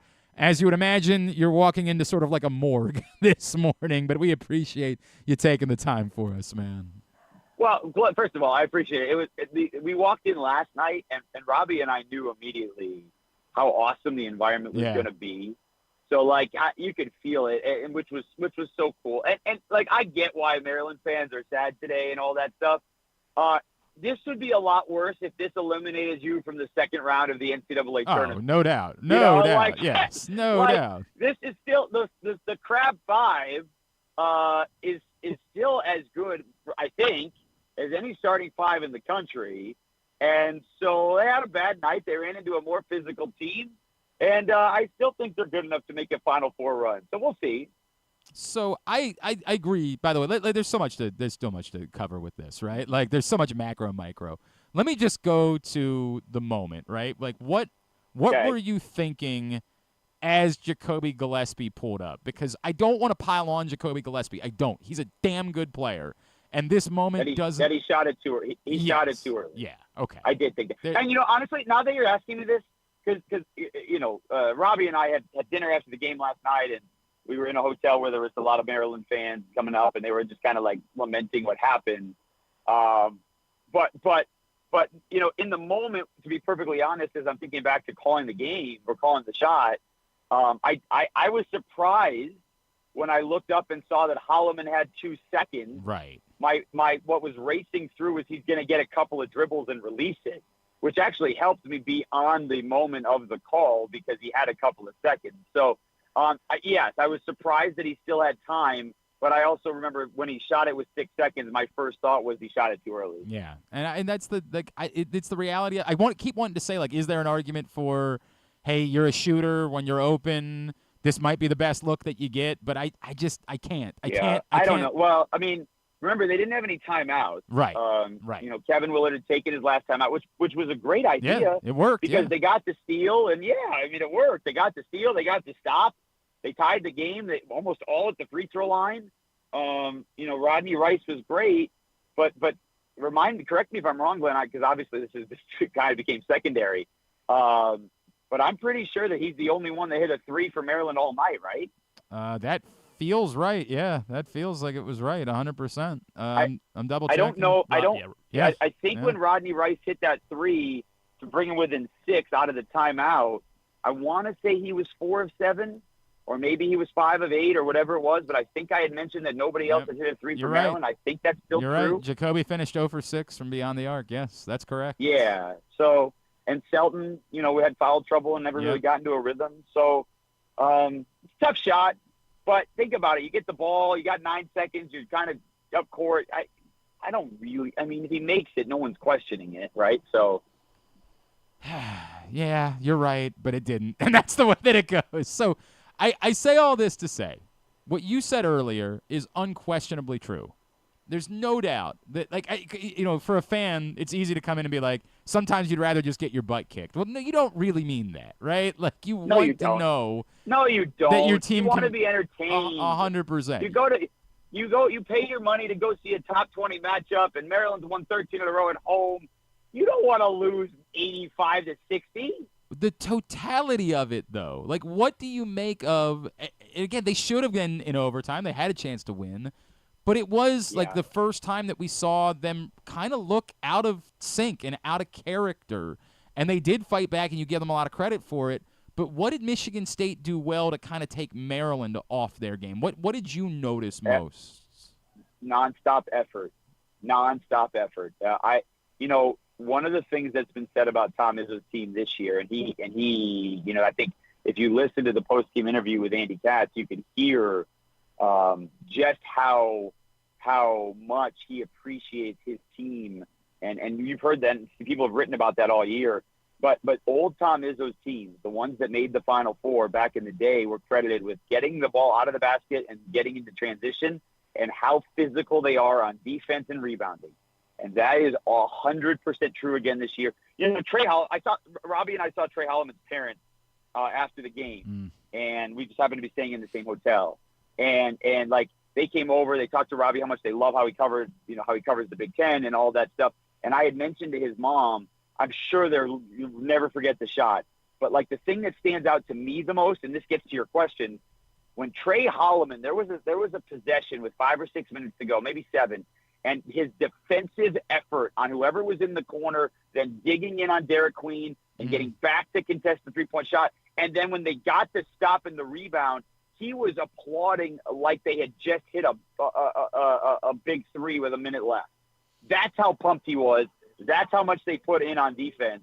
And you saw that effort all night long. Now, look, Maryland did the same thing, right? Maryland's defensive effort was outstanding, too. But that's why. I think that Michigan State's ability to make Julian Reese and Derek Queen uncomfortable all night didn't allow for Maryland to get open threes either. Jason Horowitz with us here on GCR after he called Maryland-Michigan State last night for BTN. Jason, the other thing that jumps out is every time, we do this every day where I have somebody on talking about Maryland basketball. They're very good. Why wouldn't we do that? And the depth conversation comes up every day. Every day we bring it up. And it seems like it's shifted to there being less concern from more, like Rayfield Davis yesterday. He's like, I got no concern whatsoever about the depth. Yeah. And the argument is always, hey, it's the NCAA tournament. You're not going to go that deep anyway. But that last night and seeing how deep Michigan State is, like Trey Holloman, and Maryland, again, not getting a single point, and them just sort of saying to Deshaun Harris-Smith, dude, we're not even going to defend you. Like, you go right ahead. We want you to shoot. Please. That jumped out at me, But Jason. I would say this, though. I mean, if you look on the other side, Jeremy Fears Jr., the point guard, who's really good at distributing the ball, Maryland's game plan was clearly let him get into the lane and let him shoot. Now, it backfired at the end when he hit that big 3, but he was like 0 for his last 6 and on point-ranked shots within 10 feet. So I don't think that's uniquely a Maryland problem because you have have 5 guys who can go for 20. Yeah, and they're not all going to score 20 on the same night, but you do have 5 different players who can go for 20. And as Kevin Willard was telling us yesterday at shoot-around, and I'm sure he said this in press conferences because I'm sure he's been asked about this for a month, when you get to the tournament, breaks are longer. Yeah. And guys, if you pull them out and then they're sitting, like, you don't want guys sitting for 9-10 minutes of real time because then it's going to take time to get loose again. So he is not concerned about it. But depth doesn't have to be points. That's the thing I think the conversation is wrong. Jordan Geronimo was a starter last year, and he's not going to score, but man, oh man, is he going to give you effort. I mean, look at that block he had against Cohen Carr in the first half. Nobody's going to block Cohen Carr at the cylinder, and he did that. And rebounding, and you're going to get defensive intensity from Deshaun Harris-Smith. So no. Are you going to get more than 6 or 8 points off the bench? No, probably not. Is it going to come back? If they lose in the tournament, is it going to be because they don't have a sharpshooter off the bench? I don't think so. Maybe not. It definitely felt like when Miguel got into that quick foul trouble last night that you saw it, right? Like they were not sharp offensively. And I know what you're saying, and I'm not trying to – you're 100% right that it's not just points. But the theater of there being multiple games now in Big Ten play where they haven't gotten a single, not one bench point. How many – but hold on a second. All right. And I realize Michigan State's a different level than Iowa and USC and Rutgers. But go back, and I don't have this in front of me. Go back to the other games. Yeah, they won one of those. Where Maryland's bench has scored 6 or 8. Yeah. How many points did they score in all those games? And my guess is, in all of those games that you're talking about, they've scored more than 80 in all of them. Most of them, yes. Correct. So what's the problem? Well, if you're scoring 80, you're right. No problem. If you're scoring 55, then it's. Yeah, but but think about that though. This I guess this is my point, and I understand people are going to criticize because they lost, but they played horribly offensively, and the game should have or could have gone to overtime. Right. That speaks a lot to how good they actually are. The other thing, I think, and I'm not trying to dwell on the negatives. I'm not. I would say the thing that I think was most positive, and the thing that I would say the biggest win I thought Maryland had, oddly, was the game at Indiana, right? Because they had been awful. They had been awful on the road, and while they got the Illinois win, Illinois was incredibly depleted, and we've kind of seen how that went. The Indiana game, they were going to lose. Like, they had blown a lead. Yeah. They were trailing. They were out of it. And what jumped out at me was it was Gary Williams-like. It was surgical. Their efficiency out of timeouts and the way they handled themselves. And you know what, Glenn? It was all starters. Yeah, that's true. It was all the starters. 100%. That's true. You're right. But to the point, like last night, if I'm saying what's encouraging, I'm not trying to pretend like Kevin Willard's a better coach than Tom Izzo because, Lord, I mean, like I'm not going to show my ass like that. But that last night, when they were down by 9 late and things weren't working, calling timeouts and setting up plays, everything was efficient out of timeouts. That felt like a coaching clinic from Kevin Willard last night. Well, they're down 9. He calls the timeout. They get Rodney Rice at the top of the key, and he buries a 3. Yep. Now, I think Michigan – I don't remember who was defending him, but Robbie pointed out that, they played it wrong. But they still ran the play, and they got him a look, and the only guy who's hitting – needs to get the ball in his hands, and they did in the right spot. So that's a win. Look, I think Kevin Willard is a very good coach. Mm-hmm. I do. And what he has done this year to get this team, they have shooters, but the way that they play defense, he was intentional yesterday. One of the cool things about our job is getting to be at practices when nobody else is that shoot around and things like that. And he was intentional at telling his guys, we are going to sub in the first half all the time, early and often, so that we can wear them down in the second half. If he knows that, like Danny Wolf from Michigan the other night played 35 minutes. Danny Wolf was gassed at the end of the night. And he didn't want that to be the case for Julian Reese and Derek Queen. And I don't think it was. But they just couldn't play offense the way that they normally have. Yeah, that was obviously they weren't as effective. No doubt. That was a big part of the story. I think the point that the bigger takeaway, and I do agree with you largely. This one game does not make me say, like, oh, how dare we ever believe in Maryland like this? They were not at all. Like, it's almost the exact opposite, which is we're reminded they can beat any team in the country. They have deficiencies like any other team in the country, but you continue to see it. I just think now you can't let something like this snowball, and that's something that I can't, how do you define that? But, like, you got to be able to pick yourselves up and go win at Penn State on Saturday, a place where historically Maryland has had a lot of problems. That's the only thing that comes out of this one game to me, Jason, is like a loss like this, you just got to be able to say, hey, it's one game, and you move forward, and these things happen.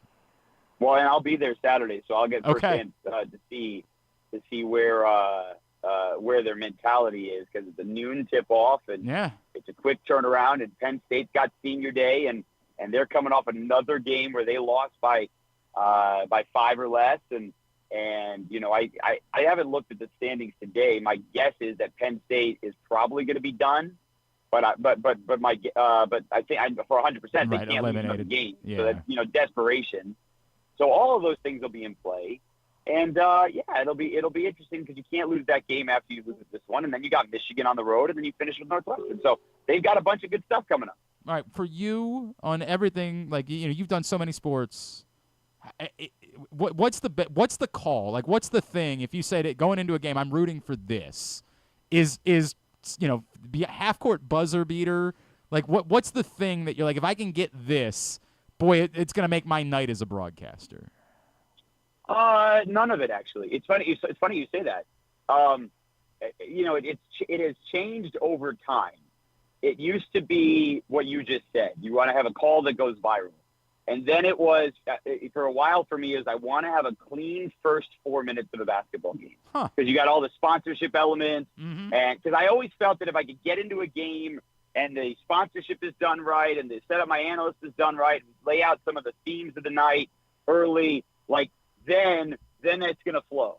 And now it's just, did we have fun on the broadcast? Like, there was everyone's texting about it and asking about the shot and the game winner, and they're like, heck, it was on the Today Show this morning. Like, it's kind of fun. But, but my favorite part of last night, first of all, was the Andy Katz moment where he's sending the flag down, and we had fun with that. Sure. And when they had, I believe the group at halftime is called Gymkhana. Yep. I believe that was it. And they replayed them jumping through the hula hoop of fire. And then they showed the thing of me and Robbie and our reactions in I don't know what I was doing with my hands, but we made fun of our fun. And so I now a buzzer beater is wonderful. And that shot I may never see again in my life. Right. But the entire 2 hours was clean. And the folks in Chicago, the truck, they were awesome. Glenn Hallis and Corey Fishman were our producer and director. And they were so on point.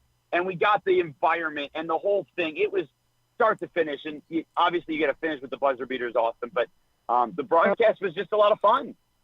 I'll give you that. It was, other than for us, the last second of it. Other than that, of course, it was a lot of fun. What else is on the docket? You mentioned Maryland, Penn State on Saturday. What else is on the docket for you, man? Well, I turn around. This will be my 11th year as the national radio host of the NCAA tournament. So I go from TV mode to radio mode a week later. It starts with Arizona, Kansas, and then championships games galore until Selection Sunday. And then, we're, 2-3 weeks away from the NCAA tournament at this point. So one more game on Big Ten Network this weekend and then switch gears to the tournament. At Horowitz Jason, you can give him a follow there. Jason, great job, man. Really, you guys nailed the call. Really appreciate you taking the time for us this morning. Thanks so much for doing this. Thanks, Glenn. I appreciate it. Take care, guys. It's Jason Horowitz with us here on GCR. Appreciate him going back and forth with me a little bit there. I'm not coming away from this saying I've changed my mind. Maryland's depth is going to doom them. Now, if you ask that a different way, hey, Glenn, I've seen the future. Maryland loses in the second round of the NCAA tournament. What happened? I'd still probably say depth caught up to them. It is their Achilles heel. Somebody got into foul trouble. Unquestionably, Selton Miguel picking up, what was it, the second minute of the game? Selton Miguel picking up a second foul. I mean, he was not there in the first barely half, into the game, hurt Maryland from, of all people, it being Miguel, right? Of all people. It hurt them badly.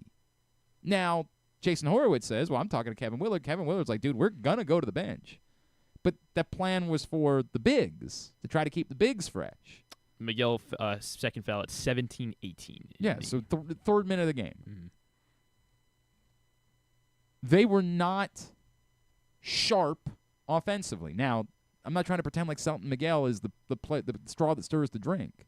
But I see the point you're trying to make, where if any of these five, are missing for an extended period of time. They're not the same team. It's the same thing that we said. They built up this huge lead against USC. And then what happened? The moment they go to the bench, all of a sudden, there is such a dramatic drop-off. It's part of, when we praise these five, it's because these five are so good. The five are incredible. And then nothing. And I get it. It's not nothing. It's unfair to say it's nothing because he's right. There are Toronto makes one block. Right. There are things that you can do off the bench. But dude, Michigan State was it's almost like the Steph Curry thing. Deshaun Harris-Smith has no one within 6 feet of him on the perimeter. And as soon as he puts the shot up, they're celebrating it like Steph Curry after he takes a three. They're like, great, we got exactly what we wanted out of that possession. And you hate it. I hate that for him. I hate it for Maryland. I hate it for everybody. Because, one, if he's going to be on the floor, he's got to take that shot. You can't be left wide open and not take the shot. You have to take it. But did anybody think that he was going to hit it? Did any of us have any confidence in Deshaun Harris? Part of it, admittedly, as I was watching the game, I'm like, I didn't realize it was him. So I'm like, what are they doing? Leave it. Oh.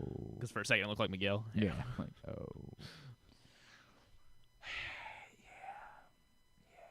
That's what it is. Jason is right. And I appreciate it as being a neutral observer. It's a very good neutral conversation. It really was. Outstanding neutral. We admittedly are more emotionally attached one way or the other. And not everyone in the country is as deep as Michigan State. And for what it's worth, as deep as Michigan State was, with 1 second left on the clock, they had 55 points.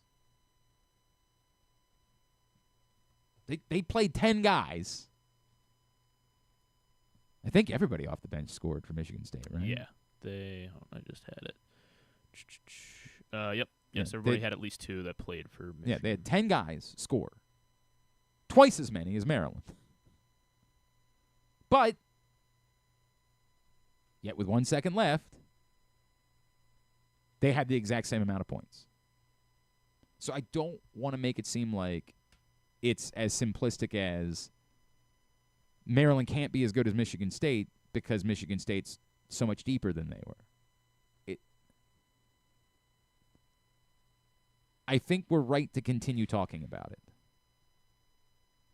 I think it's fair for neutral observers to point out why it's not the singular story.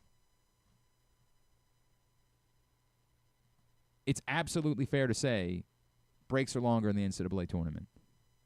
You have days off. You have all of those things. But as you got one player got into foul trouble last night, quick, and you had to give a much quicker hook than you would have. And it changed everything for the start of that game. And Maryland only managed to score 55 points in the end. I can't pretend. I hope that the circumstances all work out. I hope Maryland somehow plays 6 games in the NCAA tournament where they don't need their depth. They just happen to find the right 6 opponents and the right set of officials, and they do what UConn did. Was that last year, where they just won every game by double digits? Yeah, more or less. I mean, that would be great. But even if they don't do that, I just mean the right where nobody's getting into foul trouble, and nobody's getting hurt, and these 5 guys can just shoulder the load for 6 games. I don't think that's plausible. I think that we can see what the difference is between a national championship contender and a team that could make a deep run if things break for them. You know that going into the tournament, there's gonna be a 6th guy is gonna have to make a play at some point. Whether that's Geronimo making some sort of defensive play, Deshaun Harris-Smith hitting a 1-3 at any point, in a big spot. It's hard to unless they again get matched up with the perfect opponent every single time. DHS had 5 boards last night. I mean, that's something. To Jason Horowitz's point, that's something. And it's not like the defense ever went down. No matter who's out there. When they went to the bench, it really that part is worth. The defense was still on point. But Jay Young only played 4 minutes. They really only played 7 guys last night. Jay Young made a cameo. He was taping a special across the hall, and that's what he was doing. Just stopped in. Hey, what are you guys doing over here? He was watching a different game. That's what. He was actually at the volleyball game across the way. He's like, "Hey, what's going on over here? This looks like fun. I'll come over here." It is a conversation that is worth having. Being dismissive of it or pretending like we shouldn't talk about it, that's not. We have to talk about it. It is the 2 biggest storylines for Maryland basketball are these 5 guys are incredible. It's an incredible set of 5 guys. And that's it. Storyline 1, the one that's most important, is how good the 5 guys are. But storyline 2 is they don't have anything else. Something's got to be up with Kapari, right? That's also another thing. I remember when he missed the game because of he was sick. There was a week where he right. And I remember at first I think I said something. It was one of the games where they had 0 bench points. I think it was one of the games where they finished with 0 bench points. I remember tweeting something out like none, 0. This is incredible, none. And Luke Jackson, mentioned something like if they could have just gotten anything out of DHS this year, anything. And I remember saying, if I'm being fair, if Kapari is available, he at least eats some minutes for them. But that's disappeared. I mean, there's nothing there. It's a tough spot to be in, man. It's a really tough spot to be in, to be this thin. It's one thing to be thin. This is paper thin. This is the thinnest paper thin. Like, I don't even know how to describe it. This is like when people are trying to cheat on their online exams and they're trying to figure out a way to like tape to put a piece of paper somewhere, so it's got to be the thinnest paper so you can see through it somehow and look at it's that kind of paper. I learned about that recently. Oh, because you're back in school then. So so you got to find all the. No, they're like going through. Like I'm taking these classes and they're like. You have to take like. They like tell you, they know everything you're going to try to do to cheat. Gotcha. Like they have to go through and read like. We understand that. And then you said challenge accepted. Yeah, right? Like, yeah, you think Glenn Clark can't figure something out?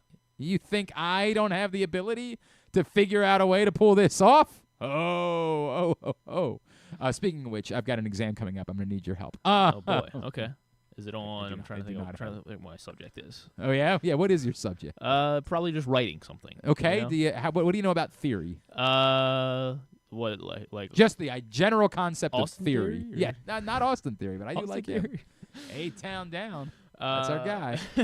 Love him. Just anything? The Pythagorean just theory. Theory? The idea of theory. I mean, I have some theories. Yeah. Okay. All right. We might be able to help. Might be able to. I am taking this. This is the dumbest thing. So I've talked about it. I'm considering getting my MBA. Right. That's what I'm doing at the moment. And a lot of people are like, why? And I'm like, I don't know either. Pay increase. I mean, I don't think that you get your MBA and I just walk into John Colson. I'm like, give me all the money now. I don't think it works that way, but I'm considering getting my MBA. And part of the problem is you can't even get into the MBA program at Maryland without having done a certain number of things. And so I'm trying to do that certain number of things at the moment. Like there are classes you have to take that are pre-required. One that I learned this semester is I dropped a class when I was in school the first time. Just apparently, I don't remember this, but I apparently just dropped the class. You can't get into the MBA program if you have a dropped class on your docket. So you have to retake that class. I have to retake that specific class, and this class is a theory class. No wonder you dropped it. Well, here's what I'll tell you. What if they weren't offering that class anymore? So would you be... That's a great question, Griffin. I like don't know the answer to that. They'd waive it, right? I feel like they'd waive it. Maybe? I don't know. But I got that call right before this semester started. Like, hey, man, if you want to keep this process going, you still have other things you got to do, but that's one thing you got to do. I'm like, all right, I guess I'll do it. So this class is an 8-week class. Also something they didn't mention. It's an 8-week class. So everything's crammed in here. It's so... Oh, perfect. Right over, crossover season. 100%. I'm doing basketball. I'm doing lacrosse. I had 4 games this week. On top of this, we're taking the kids to the Towson game tonight. We got my kids' baseball tryouts are tomorrow. Ooh. Got all this going on. And trying to shove in a 300-level theory class on top of it. Yeah. I'm in hell. That'll do it. Like, I'm in hell. I haven't made it to the gym a couple of days. Like, it has been awful for your boy. I don't know how we got there. You're trying to cheat. Yeah, you're trying to cheat. Paper. Yeah, I'm trying to. They go over. It's so funny because like they're really teaching you. Like they do a whole thing about like you can't use academic dishonesty. We're going to recognize if you used AI because we see these things. You have to turn papers in through this other service so that it can be run through to see if there's any similarities to any paper that's ever been turned in before. They're telling you everything. You take an exam. I don't even think I have an exam in this class. I just think I have a final project. You take an exam. They're like telling you, we know. We make you show the room. You have to like hold up your camera. And you have to spin the computer around and show the entirety of the room so that like we don't have, something like taped up on this wall or something like that. Got it. And they're like, oh, and on top of that, you have to then take a picture of the computer so that you couldn't have. Like another tab. No, the idea would be if this is where your camera is, right, and you're showing the room, then if you had a paper right here, then the camera wouldn't see it, right? Like, so now you have to then take another picture Doing of this your. For the theory class? No, I don't think I have an exam in that class. Oh, okay. This was just like in general. So you haven't had to do this yet. No. And now apparently I can't, so I got to come up with something else.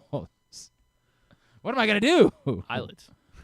I think the idea would be what I'm gonna do is I'm gonna have you stand outside the window. Like I'm gonna show the room, right? And then after I show the room, then you're going to stand outside the window Like, and hold up then they have to make another rule. No one's allowed to take tests in rooms with windows. Right, 100. I wouldn't blame them for that, right? Or I got to close the blinds, something like that. I don't know what the deal is going to be. But, yeah, that's going to be the plan is that you then stand out, I think, shirtless, and you just hold up poster board until your arms go down. I guess I don't mind, but right. I have to be shirtless. Well, I don't know. It just feels like that's the appropriate way. I also might need you to you might need to write stuff on your chest so that wait, what's that out there? If the poster throw a shirt back on. Yeah, if the poster board's not enough, right? Like if everything doesn't fit on the poster board, then I also have to have another. You have to have theories written on my chest. Yes, exactly right. Austin theory, right there on your chest. That's the way it's gonna go. I don't know how we got here, but that's how we got it. They're paper thin. That's the point. They're very thin on the bench. Sure. We'll come back in and we'll do fighting words, I guess. Nice. There's a big fight this weekend involving someone that we care about locally. Griffin will tell us about that This next. is our second break, right? Yes. Yeah. Yes, it is. Okay. It's Glenn Clark Radio. You're going to love February at Live Casino and Hotel Maryland. Sweeten your Valentine's Day with a chocolate bar February 13th and 14th. Pamper yourself and your partner with Valentine's Day spa discounts February 10th through 21st. Celebrate the Year of the Snake and win a Lunar New Year luxury brand collection February 28th. Plus more ways to play, dine, and win all month. At Arundel Mills. Must be 21. Please play responsibly. For help, visit mdgamblinghelp.org or call 1-800-GAMBLER. Driving in Maryland? Did you know an Easy Pass from DriveEasyMD.com can save you time and money? Of course you did, because you are a thrifty driver. An antenna reads your Easy Pass transponder and automatically deducts the toll from your Easy Pass account. Learn more at DriveEasyMD.com. Treat yourself and taste the Baltimore tradition that is the legendary Costas Inn. Hey, it's Stan the Fan Charles. For over 50 years, the Costas Inn has been a Baltimore original, dishing out their amazingly scrumptious, fat, award-winning crab cakes and steamed crabs. Every season is crab season at Costas, so make your plans now by calling 410-477-1975 and reserve your taste of heaven. Sit back, crack some crabs, and watch the Ravens chase down another title on Costas' 15 TVs. On Monday nights, Costas offers their half-pound jumbo lump crab cake with 2 sides for under $30, and there are nightly specials Monday through Friday. So head on down to the Costas Inn at 4100 North Point Boulevard or visit them at CostasInn.com. Gambling can be a fun and entertaining experience, but there are risks involved. If you're planning on betting on the game at the casino or on your phone or computer, know your limit, stay within it. Set a budget and a time to stop. Remember, gambling isn't a financial solution, and it doesn't mix well with alcohol or drugs. Know the risks and have a plan before you begin gambling. For free and confidential services, call 1-800-GAMBLER 24/7 or go to helpmygamblingproblem.org. COVID-19 and flu viruses are circulating in Maryland. But don't worry, protection is within arm's reach. Protect your health with this year's COVID-19 and flu shots. It's safe and convenient to get them both at the same time. Flex your protection. For more information, visit health.maryland.gov/vaccines. This message paid for by the Maryland Department of Health. Coming back in here with Glenn and the other guy, Garrett, whatever his name is. You know who they are.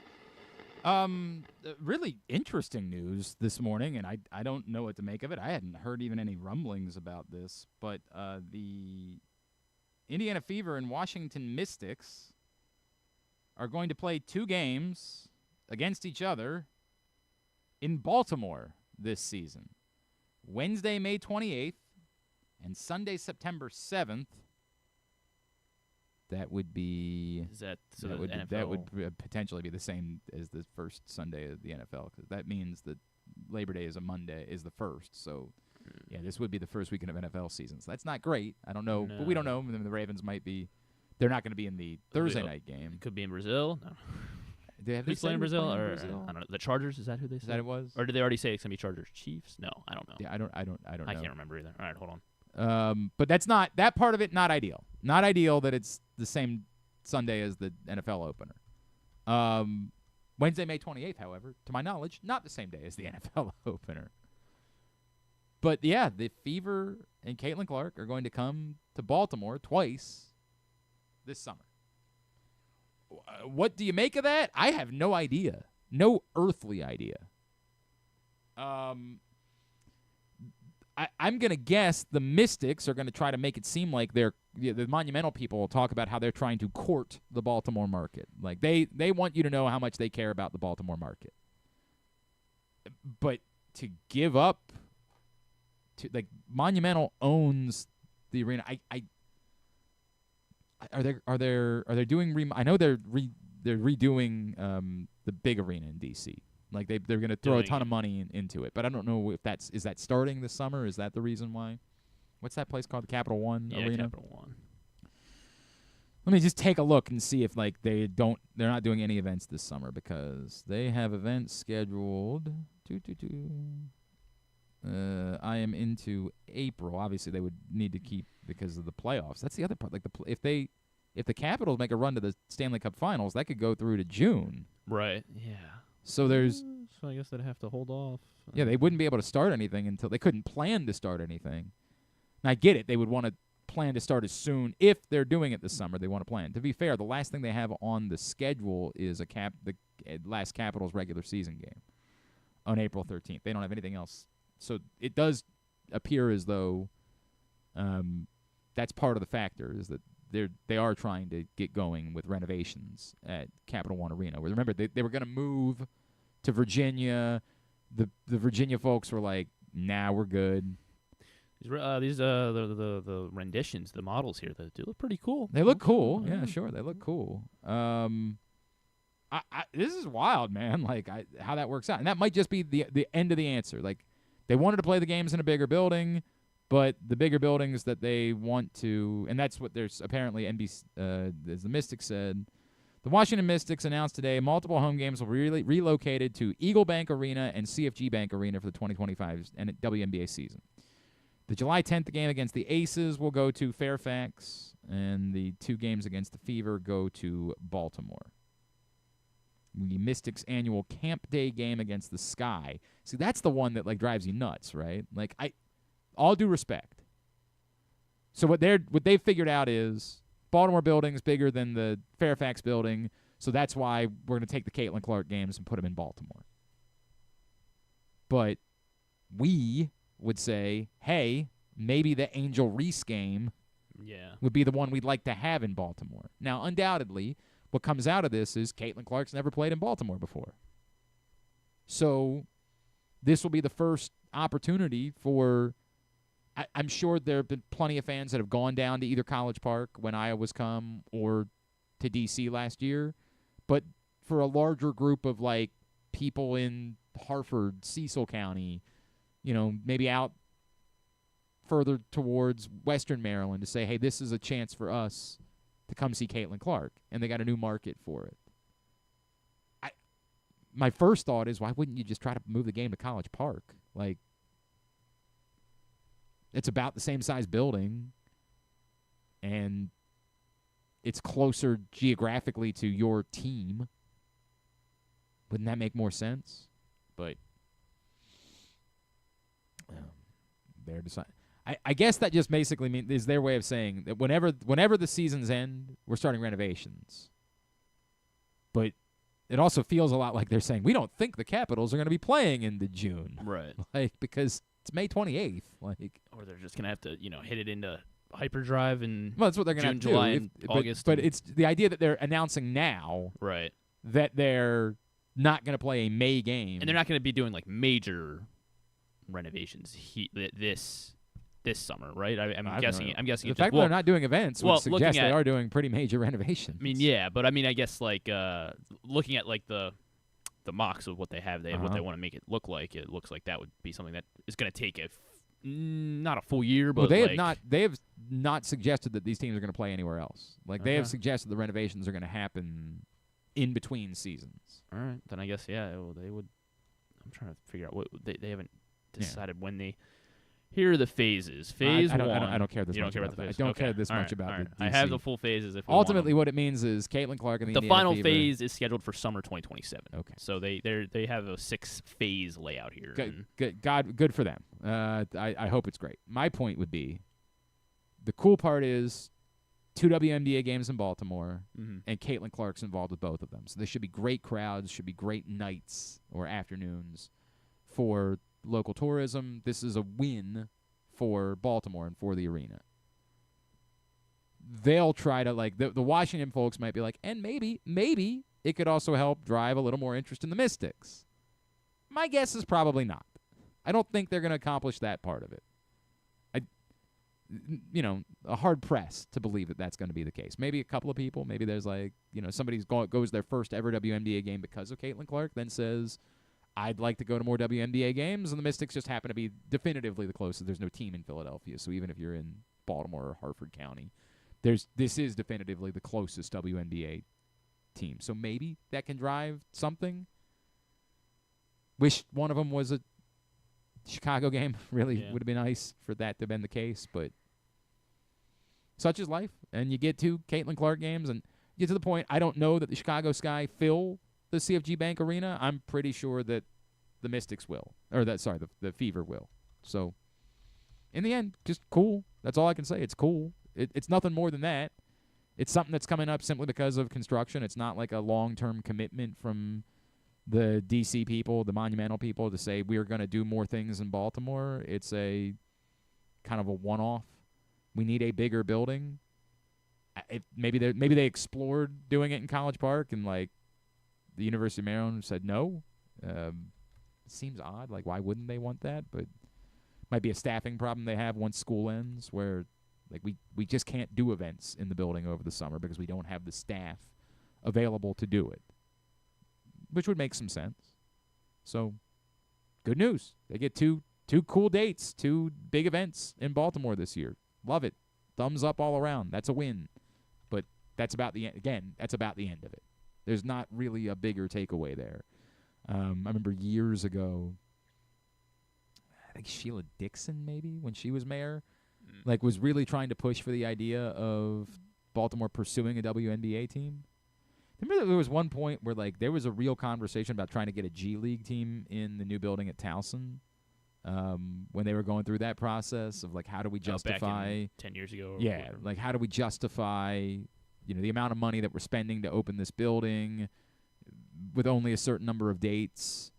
And so there was a lot of talk about like trying to pursue a G League team. I think the Blast maybe helped like push that, like justify the amount of state money that was being spent like in the process. How much was it? I don't remember. Okay, you're asking me to remember something that happened a decade ago, Griffin. Come on, I thought you were a smart guy. Yeah, you're taking classes. I thought you knew. Yeah, I can tell you all about theory. Can you? A-Town down, baby. A-Town down under. Those are our guys. Whatever. Cool. We're getting this. All right, now how about we do this? Yeah, I'm ready for it. Yeah, I can't wait. I can't wait. Clearly.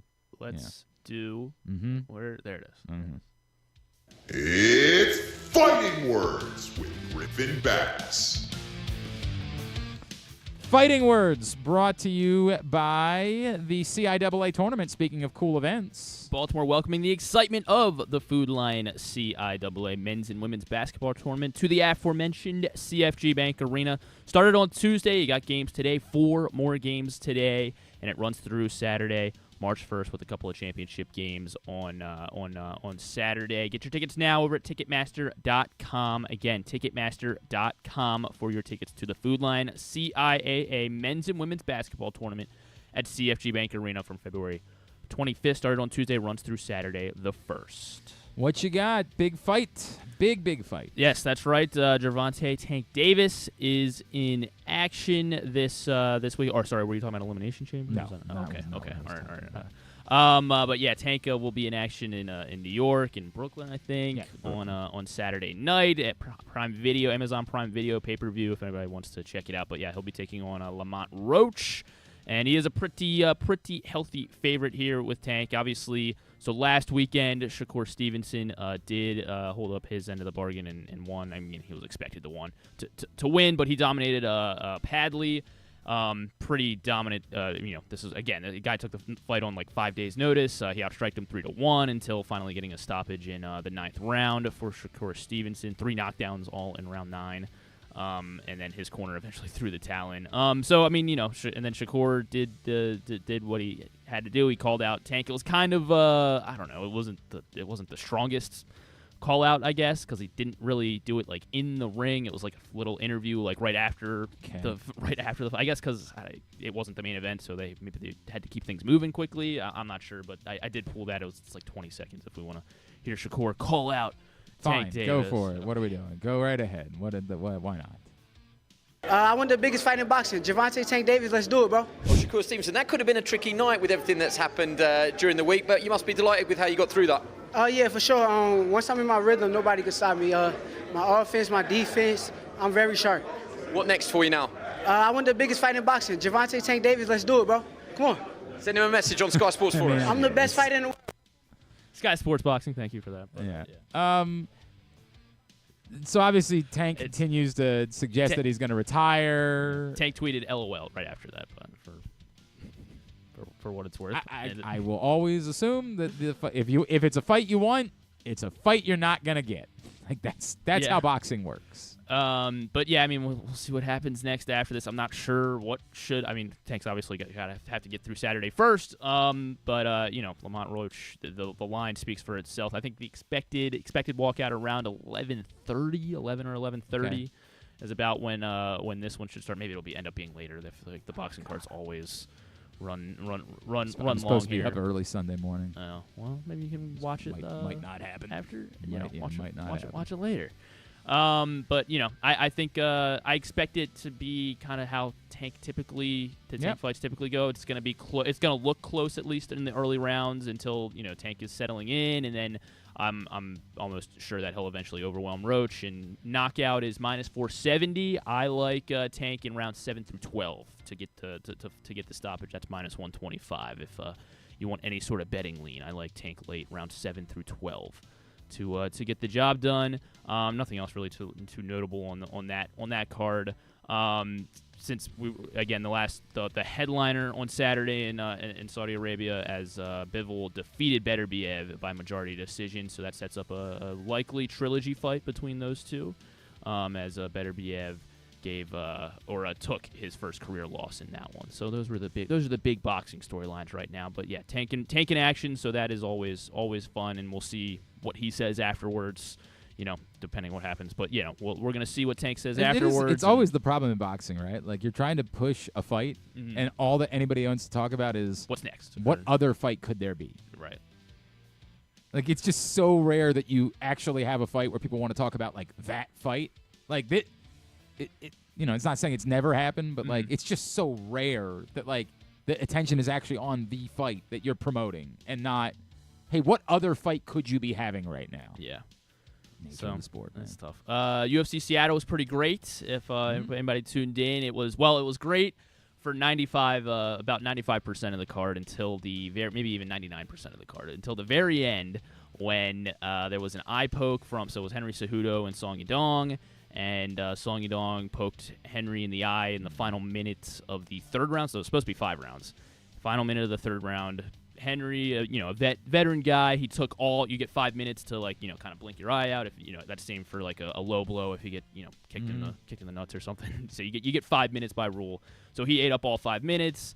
And it just felt like he was, it was in the moment more of him just playing like a little bit of mind games and being like, he knows that he's just going to take his time here. And then they went through the final minute. Henry did not look good for the final minute of that third round. He was getting pieced up, and then he sat down in the corner and said, "I can't see." So then they had to. And the problem is because the referee Jason Herzog, I think he handled it very well in the moment because he was trying to start the fourth round, because if they started the fourth round, that would send the fight to the scorecards. Yeah. If they had just brought the doctor in and then they said, stop it, at the end of the third round, then, like, in between rounds, then they would have called it a no contest. So we still got a result. Song Yadong did win. He won 30-27 after 3 rounds. There were still 2 rounds left. Henry would have had to really pick up the pace in order for him to come back. But, yeah, Song Yadong gets the win there again. But the card was good because we had finishes on every single prelim was a finish, which was fun. The bets I gave out, all of them hit. Lonzo Hey, Menafield won. all Gene right. Silva, your boy Nursultan Ruzaboyev, he won as well. That is my guy. Everybody knows that. Anthony Fluffy Hernandez got his decision as well. And then, since Song went to technically decision, that one hit as well, since I said round 4 or 5 or decision for Song Yidong. This card's this weekend, very bad. Good. Good. I have nothing. Big push. I have absolutely big nothing. push It's in Manel Griffin. Kopp versus Asu Almabayev, who... It's time for fighting words. Everything sucks. Don't watch. Asu Almabayev This has been fighting from words. Kazakhstan. I mean, that's unfortunate. That feels like it is what it is. He's a point fighter. It's gonna go. It's not gonna. It doesn't feel like Manel Kopp's exciting, but he kind of plays to whatever his opponent kind of does. Austin Lane used to play in the NFL. I know Austin Lane. That's my guy. Oh, Austin Lane's your guy? Yeah. He's probably going to get knocked out, I think. I don't like that. I've never forgiven him for losing to Greg Hardy. I've never forgiven him for that. But, he played in the NFL for, 4 seasons? He was a radio host in Jacksonville for a while. Great dude. Great dude. Yeah, he seems like a nice guy. Really Not the good dude. best MMA fighter, unfortunately. If you have to absolutely watch the two fights the two, I guess, people I like to win, J.J. Aldrich over Andrea Lee, -210. Parlay that with John Castaneda over Douglas Silva de Andrade, a 40-year-old bantamweight. That doesn't that doesn't work out typically too well. So parlay those two together. This card sucks. -110. I guess the bigger UFC news, unfortunately, next week's card, the co-main event, Dan Hooker had to drop out. He broke his hand training for Justin Gaethje, so he had to drop out, and it appears that Rafael Fiziev will step in. So the fight loses a good bit of luster here. I guess at least we're still going to get Justin Gaethje fighting, but these two, Fiziev and Gaethje, already fought 2 years ago. Fiziev has only fought once since then, and that was 18 months ago when he got knocked out by Mateusz Gamrot. So kind of a bummer there. Gaethje, they were trying to save it as much as they could. Armin Sarukian, Charles Oliveira said no. Apparently they asked Max Holloway and Dustin Poirier as well. Even Renato Moicano, who stepped in January, so still against Islam Makhachev for the lightweight belt. They asked him, even he said no. So Rafael Fiziev will step in here, and we'll see how it goes for him against Gaethje next weekend. Those are pretty much the news. Unless we want to go over Elimination Chamber real quick. It's a lot swirling. Your the boy Rock's, Logan, you the think Rock's Logan back. Paul? Oh. The Rock's back, and he wants Cody Rhodes' soul. Good. Which would right? seem like that means that they're trying to push towards a match at WrestleMania, but like the winner of the Rock Elimination won't be Chamber. wrestling in Elimination No, Chamber. Okay, the he's winner of the just- Elimination Chamber is supposed to face Cody Rhodes at WrestleMania. So, what are they going to F up now? Like, well, if the Rock's involved, it won't be effed up. We like the Rock, I thought. At least I do. A lot of I watch. Yes, correct, as you have no idea what's going on. Yeah. I think I got a good. I know. sense. Do you? Yeah. So, why? What am I getting quizzed on here? What? I don't care. I don't care. So John Cena's gonna win this weekend. Well, that was everybody had that thought, but like John Cena versus Cody Rhodes doesn't really make any sense. Like it's John Cena. But you want him to be like an underdog. You want him to be the beloved guy trying to win and break the record for the most titles of all time, and that wouldn't be the case against Cody Rhodes. Unless Cody Rhodes is turning heel, and that's the bit they're doing with The Rock, where they're going to try to make Cody Rhodes the corporate champion, and The Rock will be his manager, and they'll be the corporate. They'll be the corporation. Or is Cody going to come down with an injury? Or I have no idea. It's so asinine. I don't know the words. So then, for who do you think wins the Elimination Chamber? Logan Paul. Yeah, probably Logan Paul. Mr. Freaking Rollins, or I will. Is that who Mr. Is my father's Mr. Freaking Rollins. I'm just Seth. I guess I'll still default to John Cena, like just because he's John Cena. I'm at this point. You're a Drew McIntyre guy. I am a Drew McIntyre guy. At this point, I'm convinced that CM Punk is facing Logan Paul at WrestleMania, so it's not going to be them. So take them out of the equation. Then why are they in it? Because this is how you help set up a WrestleMania match. So they're gonna. So Logan's gonna sabotage CM Punk in some more way or less. That's Saturday. the way it's gonna go. Were they Toronto? After he eliminated him from the Royal Rumble. That's right. Okay. Yeah. So there's a Paul lot. versus CM Punk. There's a lot. That's what they feel. It feels like that's what they're building towards. I'm not telling you that's what. Oh, Damian Priest is the last one. Yeah. All due respect to Damian Priest, it ain't gonna be him. So unless it is. Yeah, unless it is. So that's why I just keeps feeling like it's going to default back to John Cena, but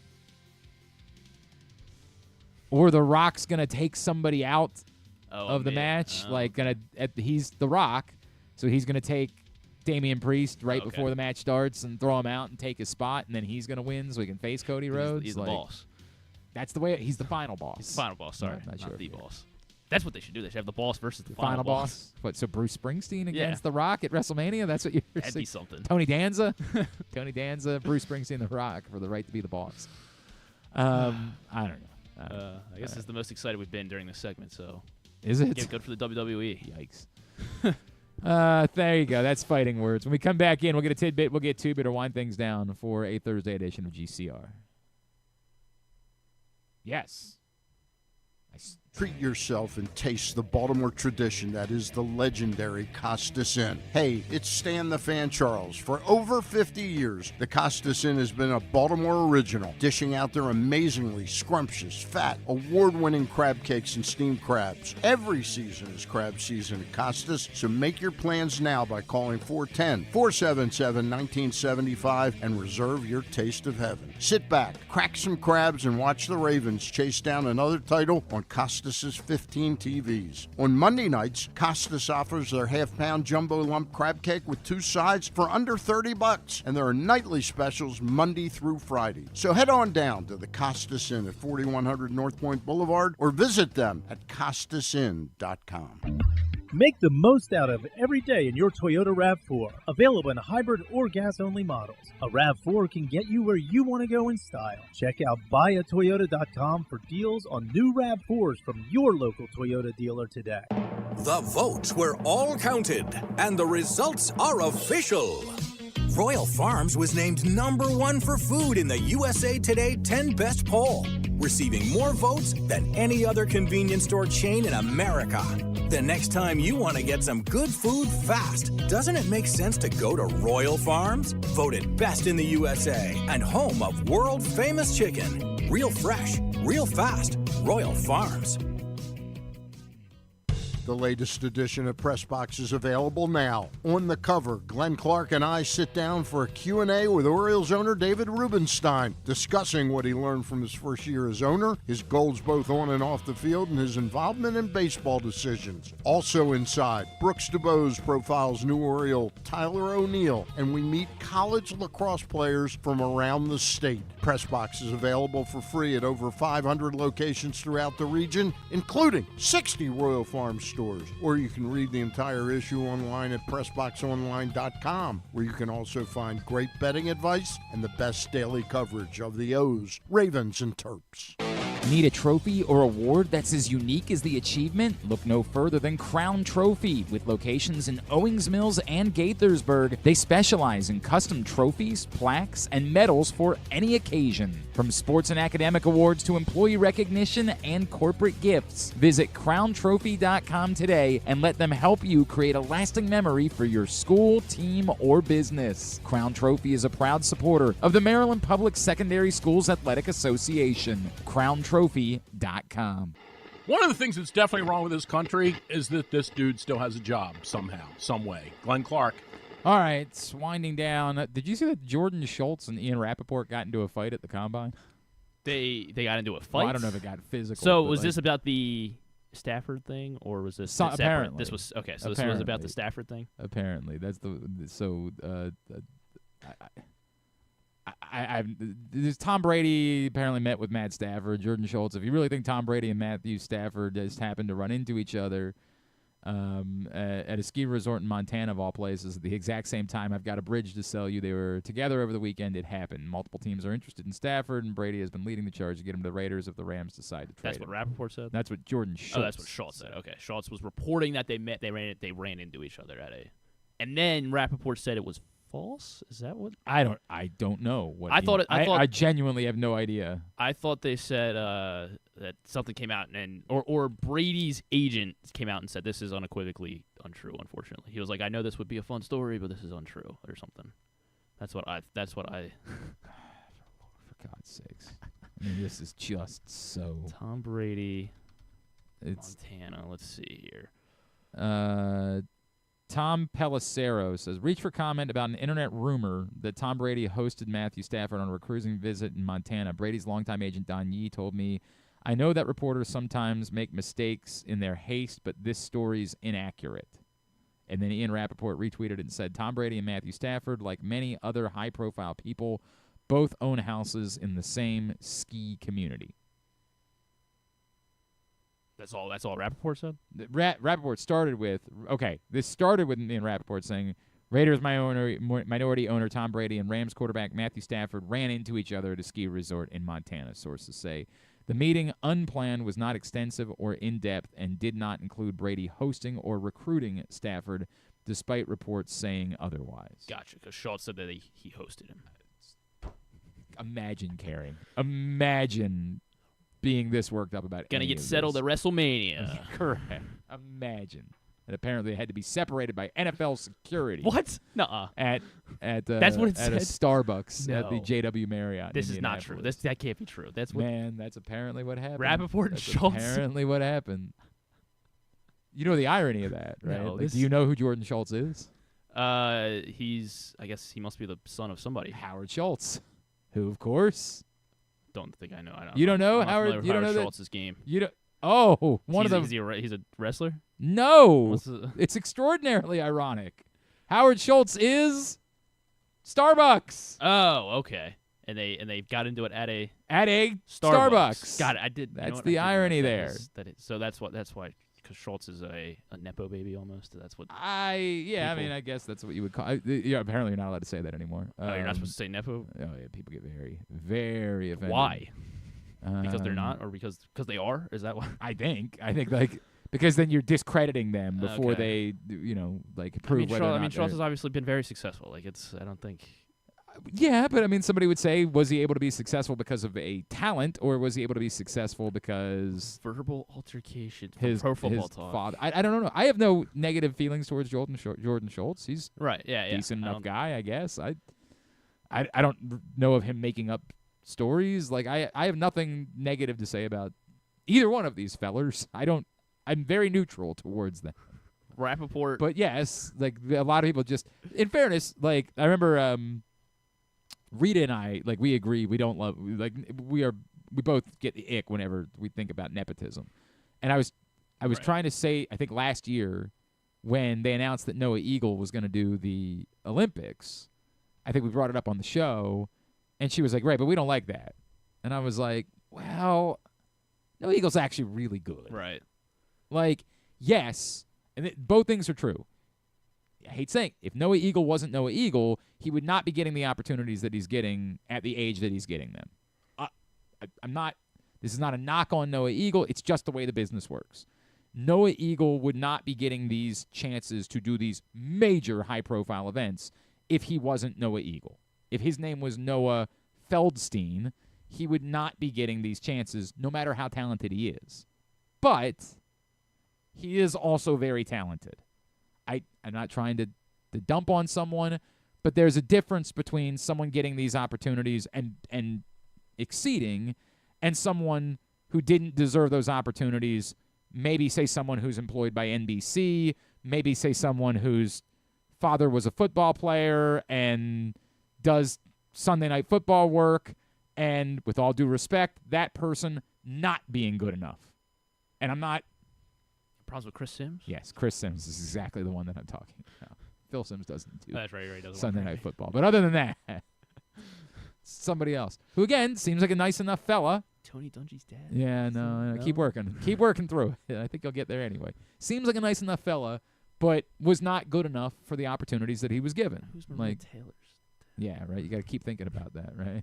Like, is it Fred Taylor? Does that math work? Like, could she have been Fred Taylor's daughter? No. Florio earned everything. That's he's not done. the one. Yeah, right. No, I agreed. Agreed. You're gonna keep working through it. Maybe one day. So Pro Football Talk had the Pro Football Talk had. We're told that Rappaport was talking to an agent. Schultz approached Rappaport and said, "We need to talk." Oh, so Schultz was the aggressor. Yeah, and then Rappaport said, "We don't need to talk."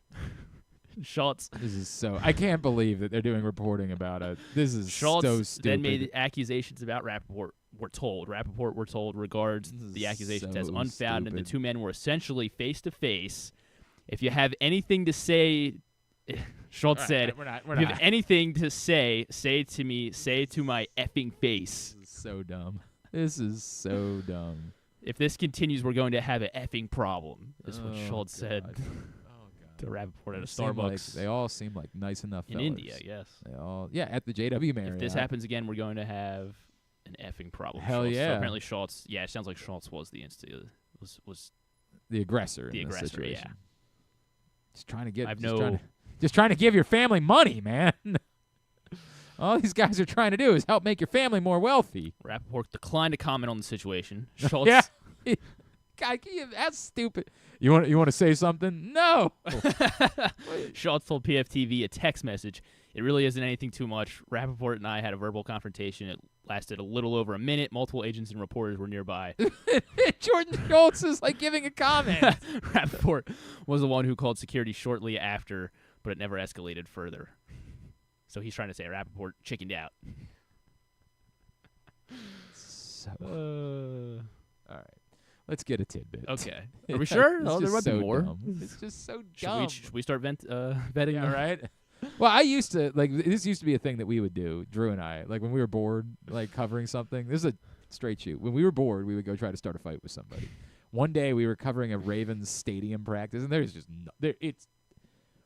this is the problem. There is no reason that we need any coverage of a Ravens practice. With all due respect to everybody who's trying to make their living doing it, I hate saying this because I'm not trying to suggest that they should lose their jobs. But we don't need any coverage of any practice. We don't. It's never going to help. And yet, the Ravens then get furious at you if you don't come out and cover practices. Who are the two Ravens reporters that this would be? That I get don't into know. So one day we were covering a Ravens practice, and Drew and I think I was hungover, and Drew, I don't know why he was. I guess it'd be Jeff and Bo, right? Yeah, they love to fight. That is true. Drew had nothing better to do that day, so he decided to come to the stadium for this practice, and we just decided we were going to fight with Jerry. That was what we decided we were going to do. We were like, well, we got nothing else to do today. Let's just get into a Twitter fight with Jerry. But I didn't realize that Jerry wasn't running his account. It was a kid who actually ended up coming to work at the old radio station later as a salesperson, a kid named Peter, who was apparently his intern, was running Jerry's account. We didn't know that. And so and then Jerry, I guess, found out what was going on, so he jumped on it. And, there's this whole – I don't even remember what we were saying to each other. But then other people that were there at the practice were now being distracted by and we're not saying anything. We're just sitting in the press box tweeting. That's all we're really doing. And other people that are there are like, yo, what's going on between, the radio station and Jerry Coleman? What the hell's happening? You guys were tweeting from the radio station account? Yeah. Okay. Yeah, that was a mistake. When we worked at the old radio station, the guy there was like, tweet from this account, not from your account. So I didn't build up the personal that I should have. Gotcha. Because I did so much on the station account, which, again, hindsight being what it is and all. And so then Matt Venzel, who was writing for I think the Baltimore Sun had a spinoff called B at the time. It was their hipster. Yeah, this is the hip publication that we've got out. So he was a sports reporter, or I guess, or a columnist or something. So he was there, and he started jumping in. It was just, but it got us through. It got us through the monotony of having to cover a Ravens stadium practice, just fighting. Maybe you guys should have been doing your job. Yeah, doing our job. Then maybe the Ravens would have. Doing what? Here's. They probably. I guess they win the Super Bowl that year. What year was it? I don't know. It was one of those years. They made the playoffs. I know that much. It was one of those years.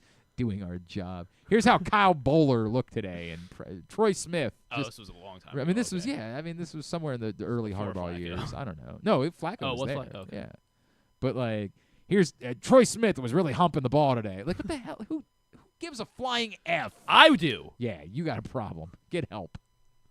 8-year-old me wanted to know we're gonna have a problem. 8-year-old me wanted to know meet me at the Starbucks. How the battle between Troy Smith, Joe Flacco, and that year, the first year, and Bowler was going in 2008, where it just defaulted to Flacco because everybody else tried to die. God, man, it was tedious. So we would do that. Drew and I, one year on opening, because the Orioles were going to suck one year, we were like, what do we do to get a little attention? And so we were like, let's go fight with Jeremy. So we walked over to where they were broadcasting from. The idea that we were going to do a whole thing. And Jeremy was actually walking towards us. That didn't work. And we're like, you son of a bitch, we were going over to fight with you. We're going to do a NWO thing where we're going to show up at your table and Hey, you want to talk about the Oriole?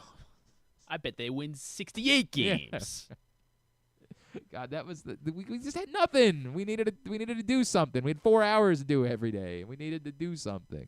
And now people get mad that I don't do that stuff anymore. They're like, yeah, that was what made it cool and different. I'm like, I just don't have it in me, man. I don't. Like, we would do a lot of dumb stuff.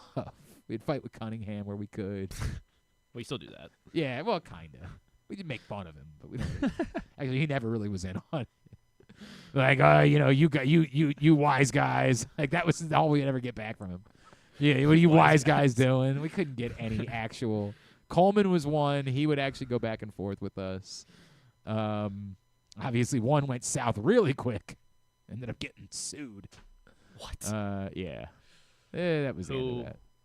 I don't know this, or you're not allowed to talk about it. Or you're Well, still not allowed to talk about it. I mean, like, I think that most people know. There's someone who worked for the other radio station named Jen Royal. Okay. Who ultimately ended up suing us because we were mean to her on the radio. And again, like... You're admitting to it? Were we mean? Yeah, but that wasn't actionable. Like, I'll admit to being mean, but the same way that we were mean to Coleman. You know what I mean? It was like satire.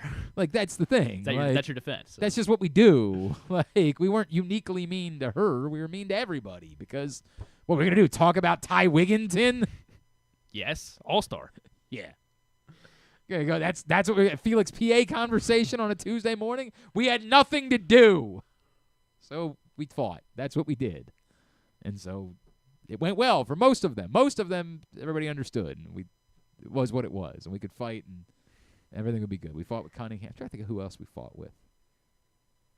God, I don't know. I never really fought with Scott because Scott was just way too nice of a person. How are you going to fight with Scott Garceau? Not to let you start one. Or right? Mark Viviano. Like, how are you going to fight with those guys? They're like the nicest people alive. That's what you should have pinned them against each other somehow. Right, try to position. You hear what Mark was saying? Yeah, right? You hear what Vince said? But then we don't get anything out of that. That's not going to watch work. from afar. We would try to fight with, like, Zeno, but you'd lose. Because he could actually physically beat us up. Then you're going to get beat up by a cheerleader. That's going to be tough. How's that going to look when you go through that? We would fight with Rob a little bit, but, like, Rob was, like, above that. Like, he wasn't going to get involved. I do remember one time Rob, the best I could get out of him is that he told us we were, you're over there flexing your mic muscles. By the way, Rob was my friend. Like, Rob listened every day, would text with me, right? And then, like, one day we were trying to fight with Rob about something he said that was dumb. Like, because we all say dumb things. We're trying to fill radio time. We all say stupid things. So we heard something Rob said, and we used it for content. We were like, would you believe what this guy on the other station said? And so Rob got wind of us making fun of him, and he went on and started a show that day. He's like, I hear those guys down there. They're flexing their mic muscles. And so then we turned Mike Muscles into a character for a little while. Like, let's hear what Mike Muscles has to say about this. We got a little bit out of that. That was good. We had a time. So you're saying you missed when the Orioles were bad? Oh, God, man. It was a different amount of content or a different type of content that we were doing. That was, how are we going to get through the summer? Just fight. Just fight with everybody. Just try to find something and turn it into a fight. That was all we had. All right, let's get it. Best line from Florida. Well, I don't know who wrote it, but from PFT. Sounds as if tensions between the two reporters have been brewing for a while. Inside of Starbucks here. Tidbit is brought to you by County Sports Zone. Everything you need to know about the Hoops playoffs, find it at countysports.zone. It's proudly sponsored by your local Toyota dealer and buy a Toyota. I can't believe I didn't see that. What? I can't believe I didn't see that yesterday. They almost came to blows. Was it yesterday? I thought it was today. It was the PFT report was last night. The report. It's a report, yeah. Okay. Go ahead. The tweet says, report. Just get to the tidbit. We're not spending more time on this. Ian Rappaport. Good, because that means it gives us more time to talk about Maryland becoming the third Big Ten team this season to lose a home Big Ten game in which they held their opponent to a field goal percentage below 35% from the field and below 30 from beyond the arc. The other, of course, being Iowa. The other was – where's the other? We don't need to know the other. Okay, all right. Nebraska was one of them. Good. On the basketball. The night before when they lost. One time, I swear to God, one time Nebraska wouldn't put their coach on with us. When I used to really care, we would invite all the coaches, and it would happen all the time. We'd have Bobby Bowden would come on every week that Maryland was playing Florida State. Always. 100% of the time, Bobby Bowden would come on with us. Some guys love coming on. Some guys. So we did it for every. You couldn't get NFL coaches to come on, but you could get college coaches to come on. And back in the day, in a different era of media, you could get college football, college basketball coaches to come on. So when we moved from the radio station, I offered to keep. We always had Huggins on. Well, we didn't always have Huggins on because Maryland didn't play West Virginia much, but the one time we did, yeah, that was just dynamite stuff. But yeah, these guys would come on. They would come on and they would do local shows, and so when we moved over here, I remember that season, I said to Kyle, invite the opposing coaches on, and. That had lost a lot of its sting once they moved into the Big Ten because we didn't know the sports information directors the same way. The coaches didn't have the rapport, and we were starting to get into the new era of media where there was much more media and it was less people would just less be like, centralized. yeah, sure, I'll talk. Right, yeah, because then it was requests from 100 different places, so it became more difficult. And these guys just didn't know us as well because Maryland had only been in the Big Ten. Like when the ACC, all the SIDs knew us. The coaches were like, "Oh yeah, of course." We've been coming on with you for years. Obviously, we'll do that. I'm trying to think of who else were the coaches at the time. I don't know. Coach K. No, Coach K definitely did not. He didn't? He did not do that. But, a lot he knew you guys were ripping the shreds. Yeah, correct. Yeah, he wasn't ready for it. He couldn't take the heat. Bobby Cremins. Mike Muscles would show up. Yeah, Mike Muscles might be there. So I said to Kyle, reach out. And so he sent a message to Nebraska about having, I think it would have been Tim Miles at the time on the show. Not that I knew anything about Nebraska basketball or that I cared, but it was just part of the what we did. You reached out to the opposing coaches, and he forwarded me the text they sent back, which was just the message that we got back was, "Hi, digging in. It looks like you're just an internet radio show." That's all that he said back. And I remember I said to Kyle, I'm like, I need you to send back an email that says, "And you're just Nebraska ball." I want you to say that verbatim.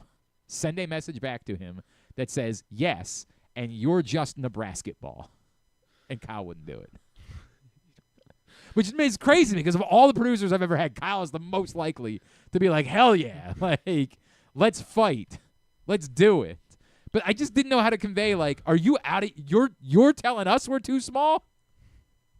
You're Nebraska basketball.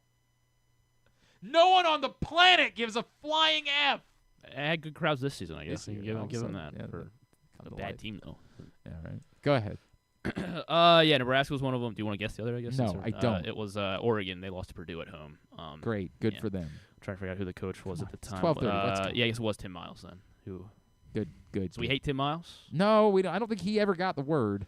But yeah, okay. But anyway, the prior 3 seasons, this is the point of the of the tidbit. The prior 3 seasons when a Big Ten home team held an opponent to under 35% shooting, under 30% from 3-point. They were 28-1 in the last 3 seasons.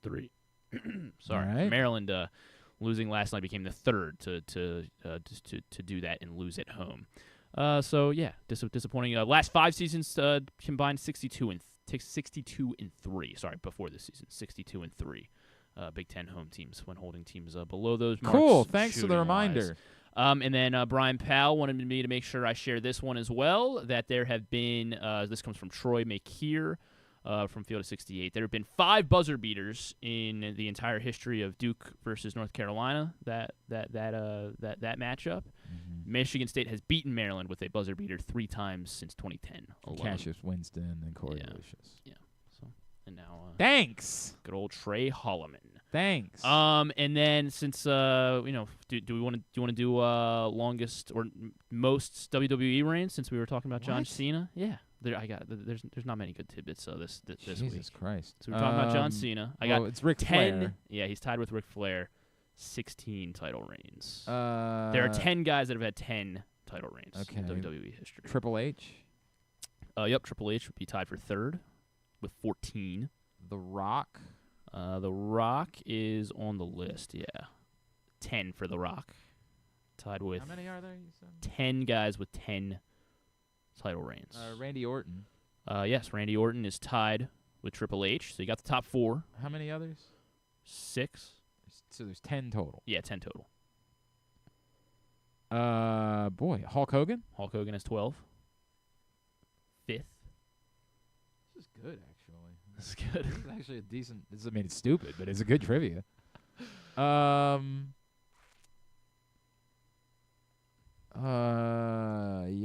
How about? You got the top 5. We're looking for 6. Yeah, thanks. And then there are 3 guys tied with The Rock. I'm like talking myself out of everybody that I want to guess. Because like Bruno Sammartino, I think had it for the longest, but I don't think he had it that many times. He just had it for a really long time.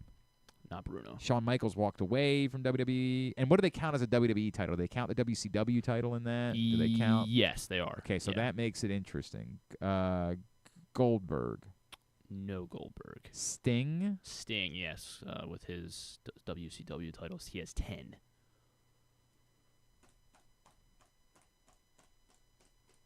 Brock Lesnar. Brock Lesnar has 10.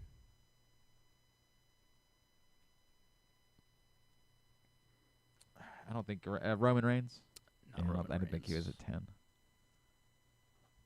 10 different titles. Like it's not Austin. Austin was only around for a few years. Roman Reigns has 6. Not yes. Stone Cold also has 6 I'm as just well. Gonna start naming. It's not Shawn Michaels, but Shawn Michaels. It's not Bret Hart, but Bret Hart. No, not Bret Hart. It's not Mick Foley, obviously. Edge. Edge is correct. 11 title reigns for Edge. So 1 more, right? 1 more. Yeah. And him, I do not recognize this guy. This guy's older. Oh, he's older. But it's not Bruno.